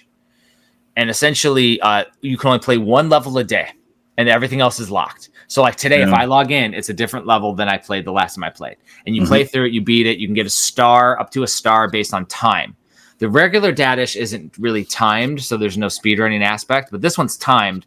And if you beat a certain one, you get stars. You get 10 stars, you can unlock a costume. And essentially, it's really fun, though, playing through, and it rack and stacks you online versus other people in the community and your friends. And so Daily Dadish has been something that I've been on and off playing when I don't have a major game like Zelda, because I took a long pause on that when I did Tears of the Kingdom, as I never stopped that game. I didn't want Zelda Tears of the Kingdom to update, so I never closed it the whole time I played it. So yeah. The next game that I played and beat was a little game called Love 3. What's that? Love 3. So yeah, that's the first premium game. I think that's the only premium game I actually beat this year. And we signed it, so I definitely wanted to play. It's pixel perfect platformer, really addicting. Now I only beat Love 3 on our cartridge. Is Love 1 and 2, Kuso, and some other modes too. I only beat Love 3. The next one that I beat, which was in my A tier, which is Bread and Butter, I replayed it on the Switch, and then on the Steam Deck as well, as Double Dragon 4. Double Dragon 4. And that is a tribute to Double Dragon 2 with some aesthetics of Double Dragon 3. And I love going through the tower mode to unlock everyone. And I keep forgetting that you're a Double Dragon fanboy. That's awesome. I always forget that. Yeah, because like Kyle and I could go through and no death run co-op Double Dragon 2 and break the world record. Like him and I could like do that on a whim. And Double Dragon 4 was something we covered on Video Game Bullshit, and is a super fun game. I got a lot of hate because it wasn't Double Dragon Neon, and I just enjoy it for what it is, which is, Double Dragon 2 themed beat 'em up. Yeah, and I put in here like why I just needed to add classics. I just wanted to play it. You know why I like Double Dragon? Why is that? Abobo. I fucking love Abobo. Oh yeah, that character is so fucking cool. Anyway. Yeah, it was crazy, and I liked it in Double Dragon 4. They had like tons of Abobos in it. They're everywhere. Yes. Next game that I played and beat, it is a platformer called Cave Crawler. This was one of the first ones of the year that was on my randomizer on my Steam Deck. So I, pop on the Steam Deck, hit her on random, and I played through it. It is super short, so I was able to beat it in almost one setting. But it was very, very satisfying. Had an aesthetic kind of like Love 3, where it was very basic style, white on black platforming. But it was really good. Really fun game to play. I had it at a C tier for a rating, so it wasn't like super high on my list, but played through it. Yeah. Now you're getting to where we could see. This one was our first bullshit homework. Dead Cells plus the Castlevania DLC. You actually beat it? I beat it. Didn't only beat it once. I beat it 3 to 4 times. I ended up beating it. And I think we talked about it in the episode, but every time you beat it, it gives you a vial and it makes it harder. And then it makes it harder. And so I was in expert mode by the end. I think I was in the 4th tier of beating it. And not only did I beat I beat Dead Cells and beat the end boss of that, I actually beat the Castlevania DLC and beat Dracula too. Cool. Multiple forms of Dracula. And that game, I haven't been addicted in like a roguelike game. And so since Fry Robot Named Fight, it was so fun. Definitely one of my games of the year for like, and we'll have a episode of games of the year, but it's like one of mine that I played and beat, like one of my newer ones. Yeah. Because I remember you had trouble. You couldn't find the Castlevania section. Yeah, it's ridiculous. Yeah, I played it on Xbox Series X, and it never jumped me into the Castlevania stuff ever. I have a feeling that version just didn't get updated. Apparently, it just wasn't there. It just wasn't there. That's wild, though, man. So the next one is an interesting one because it came in right before a certain giant game came out. This game is called Wire Walk. Wire Walk. It's an action RPG. I call it a tribute to Link's Awakening, simple but addicting. And it was on my Steam Deck, but it has like a Manila ice cream cone style color to it. And it is a super fun, addicting overhead Game Boy Zelda. Like really awesome game. And that was my teaser for the next game, which is Legend of Zelda Tears of the Kingdom. Never heard of it. No notes, no reasons. I just have it in there. There are a few games where I didn't put any notes in it because I'm like, it was Tears of the Kingdom, man. I still haven't went back and gotten all of the shrines, and I've really like since I moved into my house here, I haven't fired it up because Jeff, I've got a love-hate relationship with that game. I love it. Yes. There's nothing that I hate about it. I hate the fact that it's a life-consuming game, and I fell off the face of the earth while I was playing it. So good. So amazing. So worth it. But those are like that one and Breath of the Wild are like my once-in-a-lifetime games. But I did tackle Breath of the Wild in a different way. It's not quite in my backlog, but it's more in my classics, my comfort food game.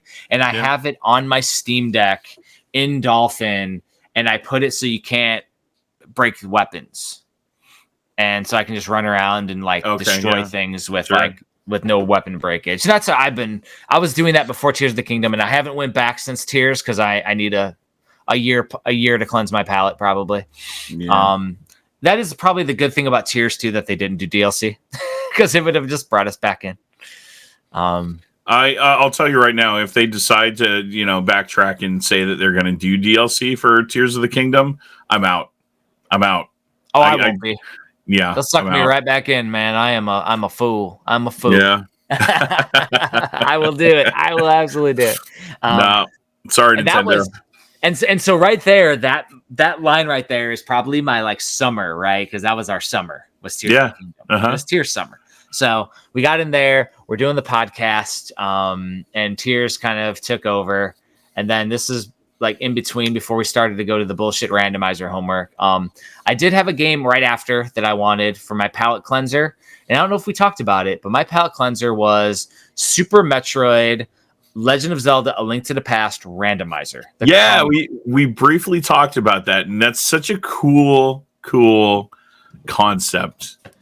The fact and that someone put that together and made it work. I was very surprised that I beat it because there's apparently ways that you can like soft lock yourself in multiple areas. The version I have is pretty good about it, but like also it's very cryptic. And you go between Zelda to Super Metroid and back and forth. And if I recall I had the same character in both. I had used Samus in both, so I could attack with Samus, and then I could do the other stuff with Samus. It was either that or I use a different. But then I have a second one that I have on my Steam Deck that is you're like the guy from Among Us. You run around with a gun, like a handgun, and it's hilarious. But I beat both bosses via emulator, so that's the one thing. Now there is a leveled up version that I want to try, which is also key randomizer with it. So it randomizes all the keys in all the chests, so you can get keys in chests, and the key could be unlock something in Super Metroid that's a locked door that wasn't originally locked in Super Metroid. Okay, that seems like nightmare mode to me. But I think maybe in 2024 I might jump down that rabbit hole. That was a fun one, though. That was a surprise because I had heard about that, but it was so fun. It was so great. It was the best of both worlds. I've never played a game like that, but I've watched people play that on Twitch. It's a lot of fun to watch someone play that. It was especially when they're going for a world record. Yeah, those dudes are geniuses too. Mm-hmm. So the next one was a game that I beat that I swear I beat back in the day, but this is the Switch version. Super Mario Brothers U Deluxe. So I had picked it up because I know when it came out, I had initially played it on and off. I just picked it up, put it in my Switch. I was like, I'm going to play something. I played it and I'm like, oh, I'm pretty close to beating it. So I ended up beating it and did not do the Star Road or anything, but I did play through it. And that was probably to get some hype for an upcoming Mario game. Yeah, just a contrast. A little bit. Next one was a bullshit homework. Xenohell. I had played through and beat. Yeah. That was a really fun one. That shoot 'em up, and there's also Xenodyne that was also there, but Xenohell was the one that we played for homework, so that's the one that I ended up beating. Really fun shoot 'em up. Yeah. Then we jump into the next homework game, which was Midnight Castle Succubus, the classic Tristan playing that. Did you see how many views we have on that one? Dude. On YouTube? Like, dude, what the world? Sex dolls. Yeah, like that's insane. But yeah, Midnight Castle Succubus. Maybe we got to play more porn games on video games. Yeah, apparently so. Damn. That's our wheelhouse. That's our secret to success, I guess. Well, and like I wrote in there, play the SFW version. The thing is, I call it Castlevania 2 done right. It's awesome. It's addicting. Amazing. Perfect. It's so good. Perfect amount of progression. The hentai is unneeded to enjoy the game. Yeah, the extracurricular is completely unnecessary. Yeah. And the safe for work version adds like legendary, cool looking bosses to it too. So yeah, I mean, there's that. After that, Mario Wonder beat Mario Wonder, Super Mario Bros. Wonder. So we're getting closer to the now time. Mario Wonder was awesome. It was a fun experience. I probably not going to go back and get all the seeds and do the Star Road.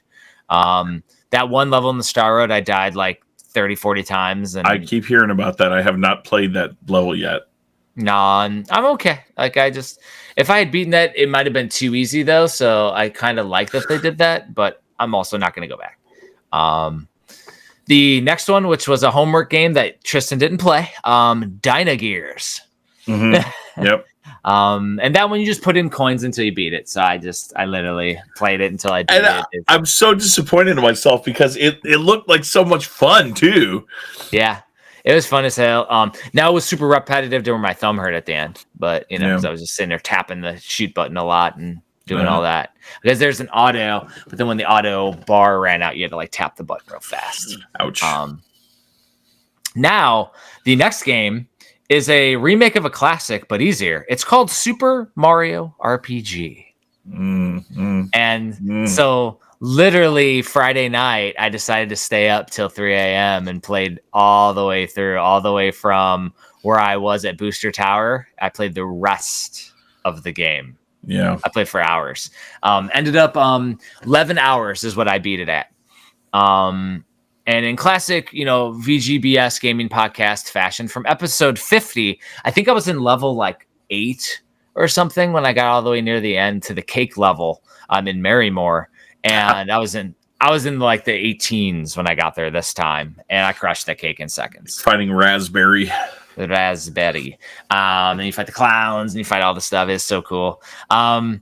So the one thing is I got some notes from that so we can like follow up on Mario RPG because it's a little follow up to the last episode that we recorded. One little correction: there is the classic intro like the Super Nintendo on the version. I let it run and I noticed that too. Because I don't know if it was at the very beginning before you play it the first time because I let it run and it didn't. So I think once you play it, because when you first boot up the game, there's no sword in it either. Yeah, exactly. So once I did that, and then when I went to replay it again, I was like, oh, the intro happened. So I was like, cool. So that's a correction as the intro's there. And it goes super in depth. It shows you spoilers and everything to shit that I wasn't even in at that time. Booster Town, though, I never noticed in the Booster Town the treats in his tower, Booster Tower. So when you go and you're doing the curtain game, there's a little box that has little treats in it, and it has Samus in there. Oh yeah, that's new. That's and new. It's not new. It was in the Super Nintendo. Well, I mean, it's better graphics, obviously. Yeah. Yeah, but also Rob the Robot was in there. Stunt Race FX is in there, and Discoon from the Famicom Disk System was in there. I was like, you couldn't see those back in the day. You could see the Samus. Yeah, it's all underneath the Princess Peach doll that's there. Yeah. But I thought that was super freaking cool. Now, went through, beat the game, and then I went back because you can continue to play with a New Game Plus, and I went back and I beat the little guy in Monster Town, the little samurai Jinx, the little guy. Beat him all 4 times or whatever. Got the Jinx belt, whatever that is. And then I went to Culex and I beat him. I beat Culex, which was super fun. Which Culex? I went to the one in Monster Town. Which one? The one in Monster Town, behind the door. So now that you beat the game, yep. This is something that I figured out. Like, I thought I was done, and then I went back on YouTube and I went to watch one of my favorite streamers, Ryukar, play, and I saw some footage that I was like, "What the crap is that?" Yeah. There are rematches. There are boss rematches, including Culex, who comes back in 3D. Yeah. So I beat the original Culex, the classic. Yeah. Okay. Where is the boss mode area at, though? Because I'm not quite sure. Because the one things I haven't done yet, and I'm probably not going to do, I'm probably done. It's probably out of my Switch now. I didn't go unlock the casino. Me neither. To get the Star Egg. And the Star Egg does 100 damage every time you use it. And I had stuff that was giving 200 damage. Exactly. So I was okay with that. So I didn't unlock that whole area. So I don't know where the re-boss matches are. But I don't remember. Because I fought Jinx. I fought an extra version of Jinx. Uh-huh. And that was just at the end and to get that belt. So let's see. Who do you rematch? You rematch. Man, I don't remember off the top of my head. But I mean, there's a list out there. You can look it up. Reader or listeners, you can look it up. But I apologize if that's spoiling anything for you. But my gosh, it blew my mind. No, it's cool that there's an extra version. Yeah, dude, it's insane. And I mean, I think you actually fight Booster at one point as well. Nice. You didn't do before. Now you beat Culex the first one. I did. Yeah. Good. Yeah. That was the only time in the whole game that I died. I died a couple times playing it. I just off the RNG. He got me. I didn't kill any of the and I'm at level 26 right now. That's all I'm at. Does it still max out, cap out at level 30, or can you go past level 30? No, it's still max level 30. Yeah. Okay.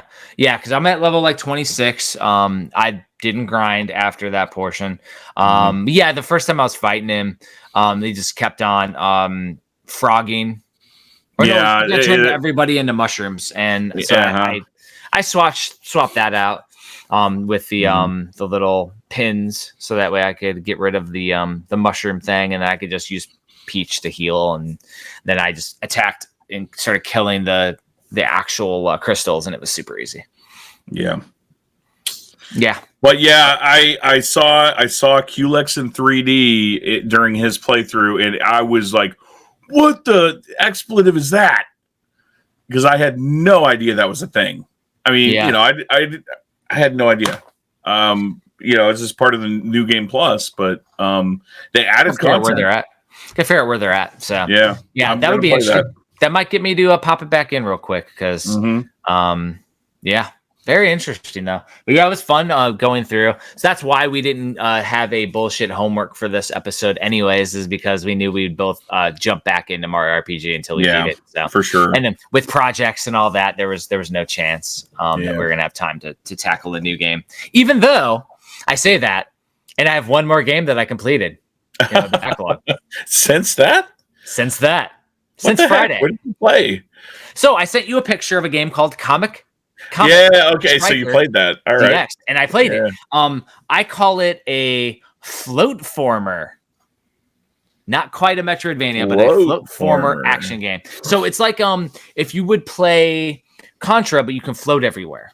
So there's a few games that it reminds me of. There's one on the Famicom that I used to play, and it's like you play this as a little ship, and then you can like transform into another ship, and you just float around. But this game, you're essentially running around, floating around, and it's heavy on shooting and dodging. So it is a dodge mechanic similar to Xeno Hell.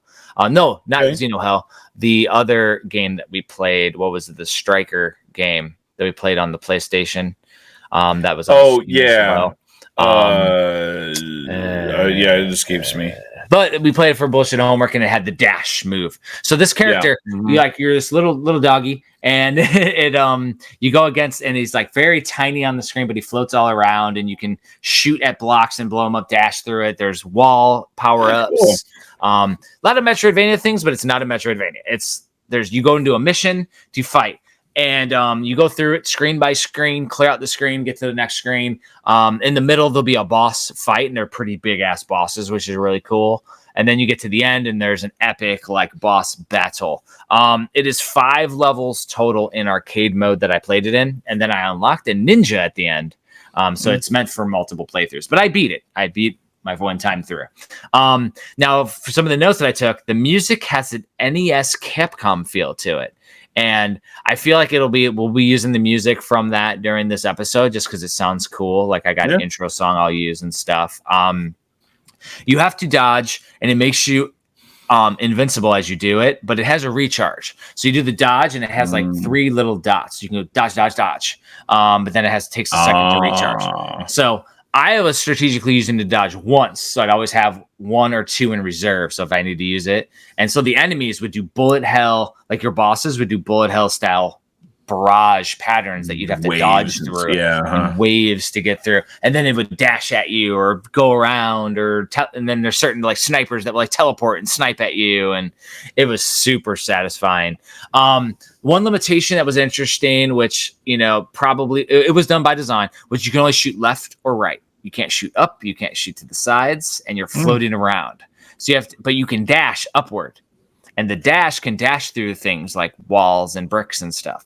So it's a very unique aspect. And the Y button shoots left, the B button shoots right, or you can use the right stick and click it left or right to shoot.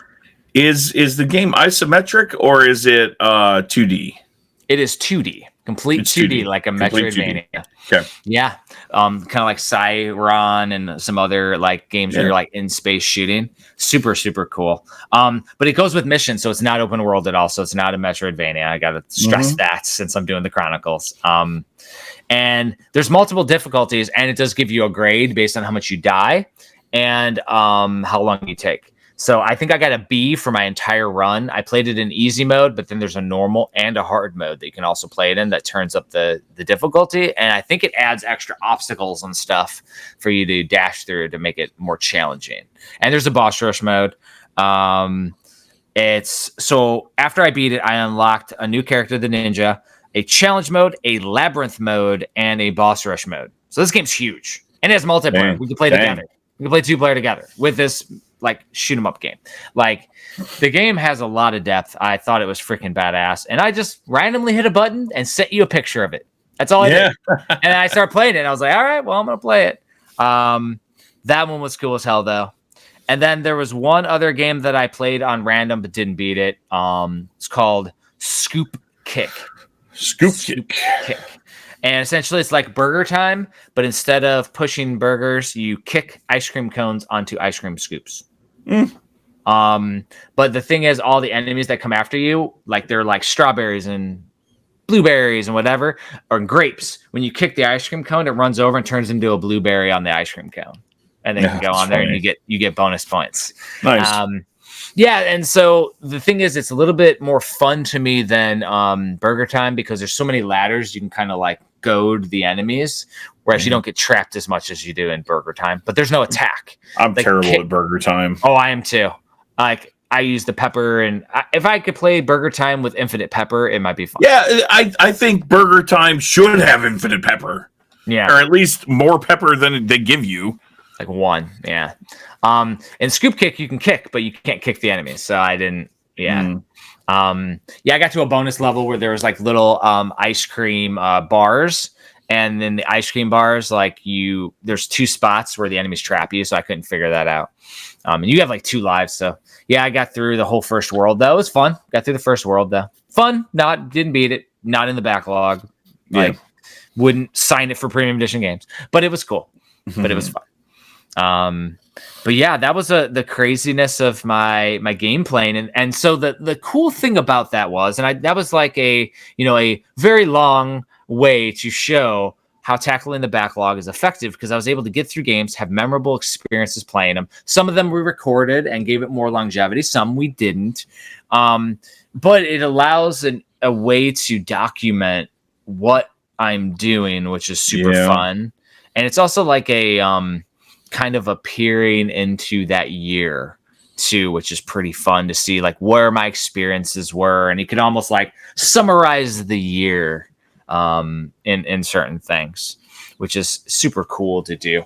But it's just a way to do it. The thing is too, is I didn't put a timeline on it, because that was the YouTuber that did it. He gave himself a year timeline. He said that right there made it not fun for him. Like he was like, I am out. Well, yeah, that sounds like the opposite of fun. Like, yeah, that'd be a job.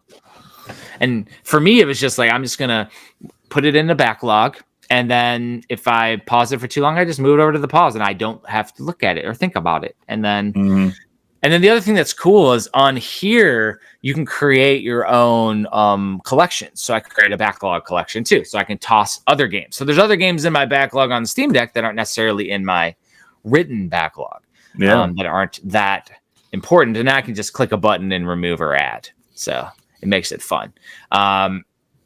But yeah, so I mean, I found that, the game that I was just talking about with Comic Striker DX, just on a random thing, created a memorable experience of a fun game that might be a one for people to check out. Like that was a super cool option to find. Interesting stuff though, man.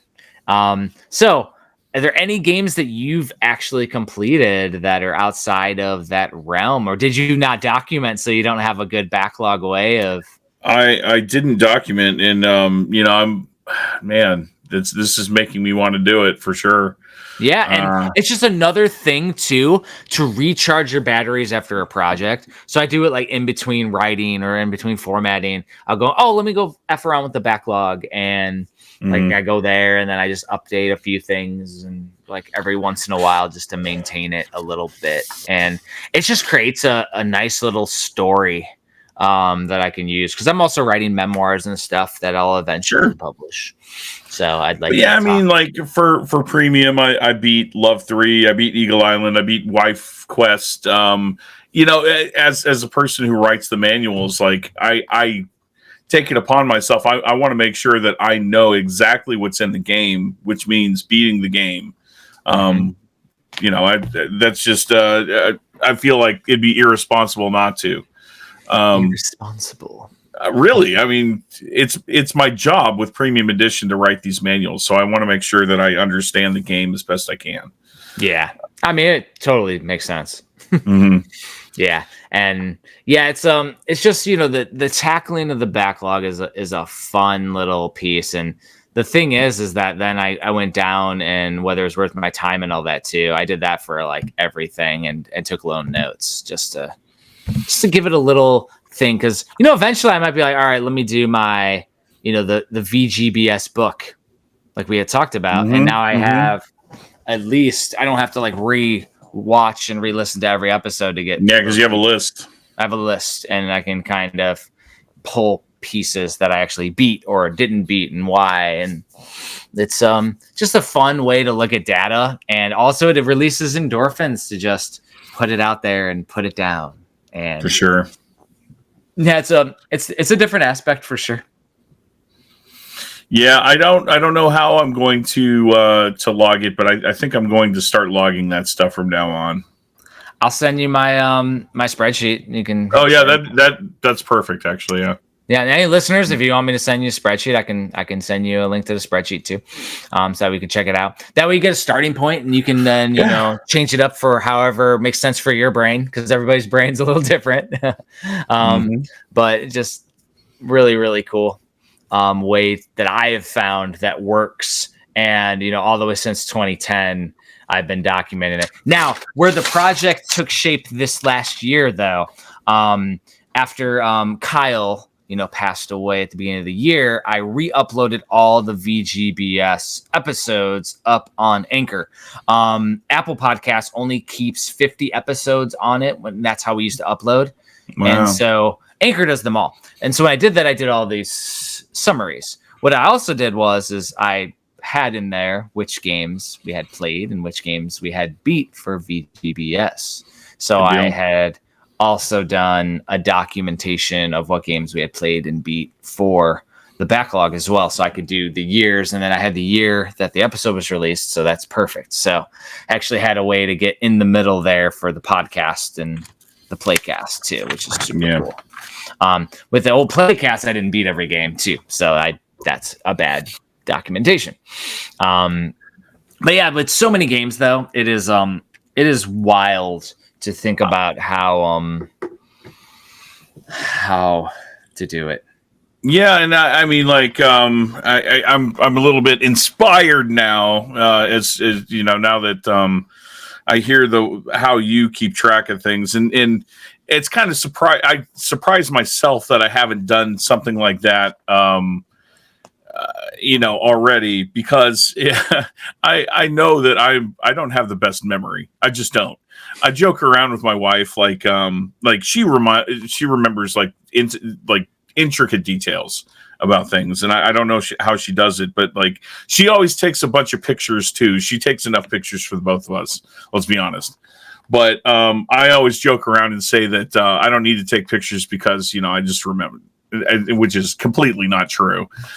But on that same vein, like, being able to actually pull up a list of everything and it'll like pull back those memories of having played those games, because I'm not going to remember playing those. And I'm someone who lives and dies by lists. Like, this is my list of things that I've been working on for my book. Very rudimentary, but if I didn't have this down on paper, I would miss something. Yes. So that's just how my brain works. Do you want to see the other way that my brain works? Is we don't deal. I'm going to send you a link to my spreadsheet. Mm-hmm. You and we don't deal in the digital. No, so where do you think my brain goes to with the backlog? I have an idea of making a book to tackle the backlog. So nice. I found something and I've been working on it. I already have a cool design. I started it in June, but I haven't finished it yet because it's been on the backlog. Double bit. Yeah. So this. Yeah. It's a beer journal. This is a beer journal. And then what you do is you log your beers that you drink. Mm-hmm. I am doing this, and you can put little stuff in here. You can write little quips and stuff. But essentially, this allows you to rate your beer. I am going to do this for the backlog and create a backlog journal for video games. Nice. I don't know why it doesn't exist already. This is the stuff where it's like, I already have the formatting. It looks pretty cool. But for me, I want it to be just right so it hits every little piece. And then you literally got a physical journal that you can log your games. So, you know how I said to surprise myself that I'm not keeping up with this? I actually made something like that already. Like whenever I made the first edition of my book, but it was just for like, a handful of people. So I have a little journal, but like to be able to have like something hardbound to write in. Yes. Yeah. And so I'm going to make it really fun, like little cool things that you can put in there too. And the thing is like that's something where, you know, you play a lot of games, you can fill that sucker up real fast and you just get multiple iterations. I want to keep it very general and universal, so that way you can just have multiple copies of it. You can like number them on the spine if you want to, or whatever you want to do. I'm gonna leave this like spot blank on the spine and everything, so that way it can be completely customized to the person. Spot for stickers, all that stuff. Like it'll be cool as hell. And I'll show you you know, templates and stuff like that I've already worked on and screenshots, because I've already been working on making it cool. It's just not quite, it doesn't pop yet for me. But I've been working on it, and this is the tackling the backlog. This will be in a physical way. It was the same thing with my NES collector's book. Like I wanted a physical way to collect. I don't like using online apps. So that's the irony, is that I've been doing this for, you know, what is it, 13 years digitally in my spreadsheet, and I haven't made a physical book yet of it. And I'm the book guy. And I'm the book guy, so I will absolutely get it done. Probably after because the Metroidvania is an ongoing series, the Metroidvania Chronicles. So after I put a bow on that and start, you know, I'm going to be starting the next one. I'm going to do that while I'm finishing it. One thing I wanted to do though was finish up my Black Box Challenge Worlds of Power book, which is done now too. So now that I'm putting bows on projects, now I can jump into the next one. That's a great segue for talking about what I'm working on. Do it. Yeah. So once I finally finish this month, I mean, like, dude, I started it in February of 2020. This game collector's field guide. So it's almost been 4 years of work on and off. Yeah, but still, I mean, you know, it's just keeping with it. It's one little chunk at a time, and it's going to be this massive thing. But that'll free me up to work on something that I actually worked on before, and I have no idea if I'm going to be able to get away with it. We'll talk about that later. But I have a Castlevania collector's field guide already written. I just have to reformat it and update it. So we'll see where Konami feels about that. Yeah, that'll be interesting. I know. But on the another thing that I had thought about is writing a book on game console launches. Anecdotes about how difficult people's difficulty getting consoles at launch. And just their stories about like waiting in line or whatever. Oh, I got stories, man. Oh, everybody does, man. It's so good. Yeah. So I would love to hear other stories. Like, oh my God. Yeah, oh dude. My God. Like such classics. Such a frustrating thing, and it's such a universal thing for us gamers trying to get the best and latest things that everybody wants. So there's always difficulty. There's always stories to go along with that difficulty. I just think it'd be interesting to have a book on that. Oh, I think that'd be super neat, and it, you know, opens it up to the community to provide stories, which is some of my favorite stuff that I've done over the years, which is why I always have on my Kickstarter a contributor tier. And it leads to, like, even now with Metroidvania Chronicles, like I have people messaging me on like Twitter and Facebook, and they're like, hey, can I cover this game? And they're asking to cover it. I'm like, absolutely. Is it a Metroidvania? It is. Yes, you can absolutely cover it. And, you know, there are people that have contributed to previous books, and they're like, it's like, all you have to do is fit within the scope of the book. And yes, you can write about whatever with whatever aspect you want to. Yeah. It just gives it a more personal factor.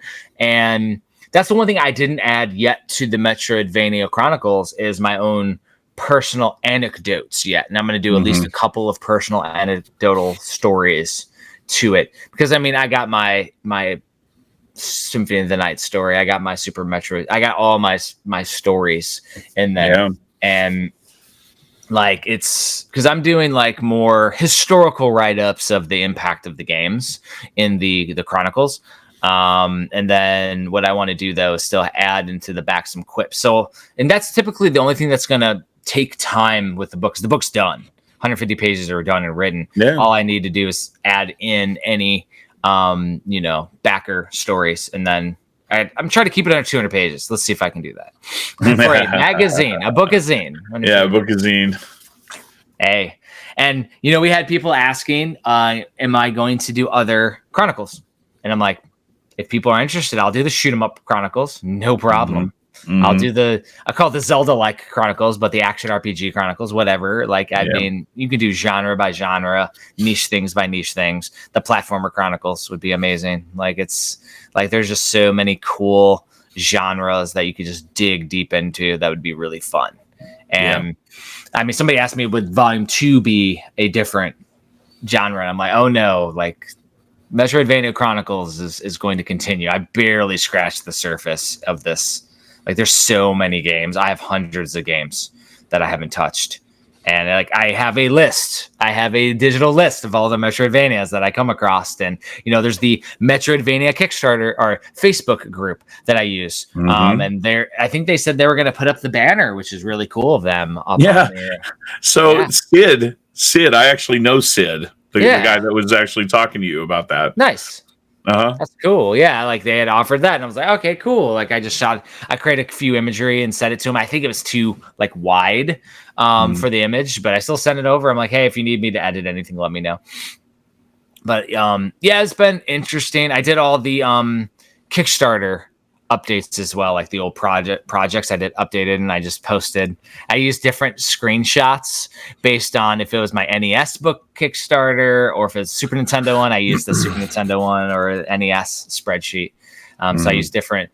So those people that have backed multiple books probably got bombarded with some updates from Hagens Alley, but if you look, the screenshots are a little different in each one, little Easter eggs for listeners who listen 2 hours into our podcast. That's right. As they should. Freaking craziness. But yeah, no, it's fun doing the projects. I think your game launch one's gonna be cool as hell, man. And it'll be like a good palate cleanser for doing the giant, massive research heavy book. Now you get to do like a this one will be fun. That one's fun too. Yeah, they're fun in their own way. This one's just it's felt like raw work sometimes. Well, and that's where it's like doing the Switch collector in year 3. All the research has taken so long that it has been a slog to get through. And I think I'm in October now, and I started in March. I think I'm in October doing the detailed research on developers and publishers and everything. And it's literally like I'll do a few, and it'll take me like 15 minutes to get through a couple. But it's like an hour to get through like 8 pages. This is a 600-page book or whatever. Like, it's just like I'm just like hours and hours of sludging through this is the abridged version, man. I'm not doing the write-ups. And it's like, if I ever go back to non-abridged, that would be insane. It'd just be too many pages, though. Honestly, unreal, dude. Too large. I don't want to do 2,400-page series. No, it's super cool, though, man. And so we didn't talk about it. Speaking of Backlog, but the next game that we are playing for Bullshit Homework, we alluded to it a few episodes ago. But Save Me, Mr. Taco will be the first game of season 6. Now, for those of you that have went to the episodes and seen them on the podcast, this season was called A New Beginning. The New Beginning. So we got to come up with a name for season 6 and what we call it once we start episode 126 of Video Game Bullshit. Every season had its own like little theme, and we just came up with it at the beginning and rolled with it. And so maybe it could be Tristan tackling the backlog as a season. But we got to think about a cool, fun, kitschy thing. A New Beginning also. Friday 13th Part 5. It's called A New Beginning, and this was the. Oh, was it? Oh God! It's kind of a running joke with me and people who know me that like I haven't seen movies that I should have seen because I grew up kind of sheltered. I grew up Mormon.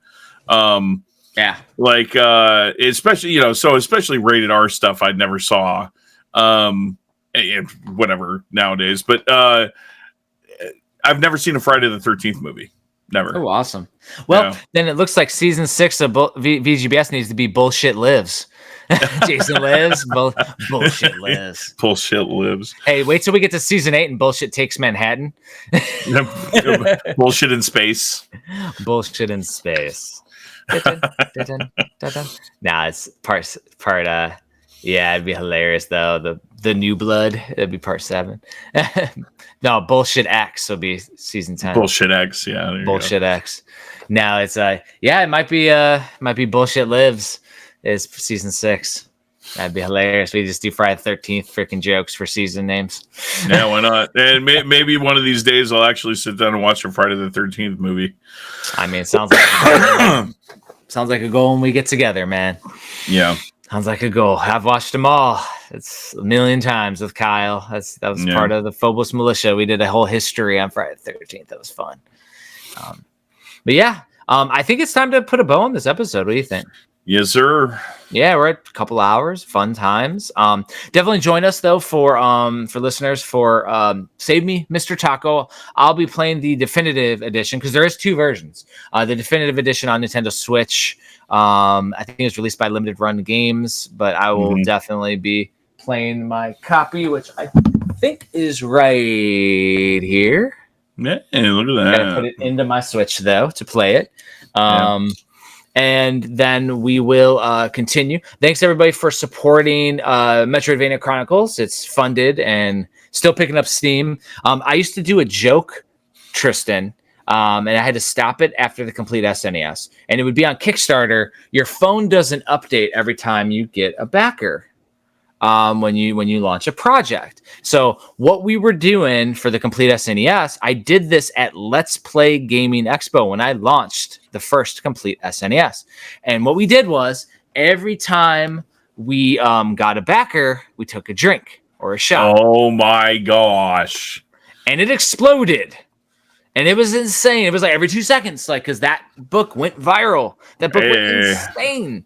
And so I was like, it was weird. We had to stop that. And like, we could do that here in VGBS, like 15 minutes. Like I just had another backer, like, ba-ding. Jeez, man. That'd be a fun, dangerous game to play. You'll have to have you do a drink of Ghost every time, like.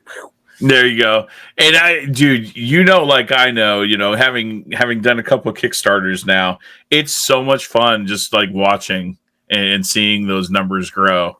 Like you can't look. I mean, you can't not look is what I meant to say. You can't not look.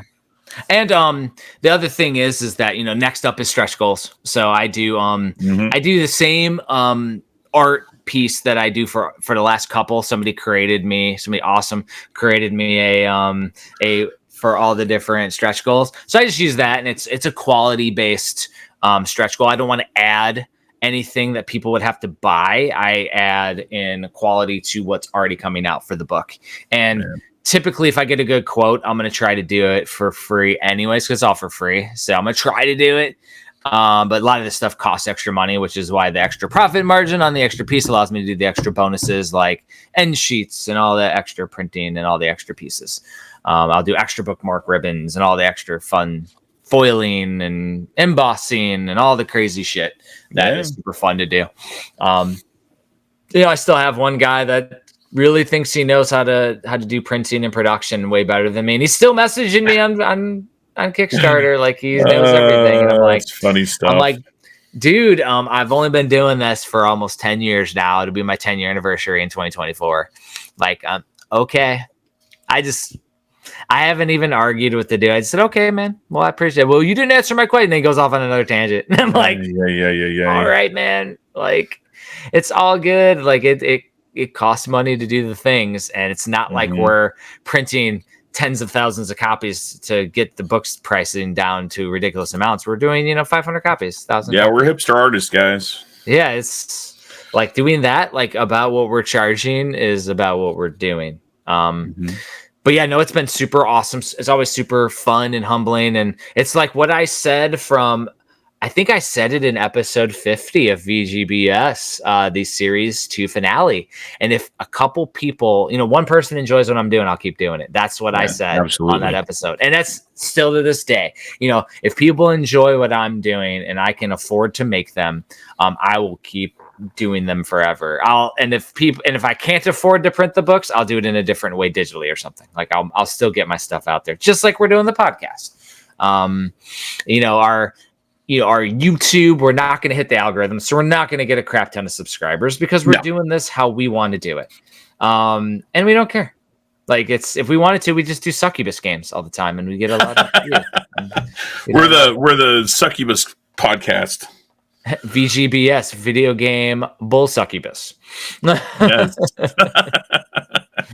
Bougie succubus. We are the bougie succubi. Yes. No, but the thing is though, is that we would do it in a different way and we would have fun doing it. Like it's not going to stop creative minds. It's just not going to happen.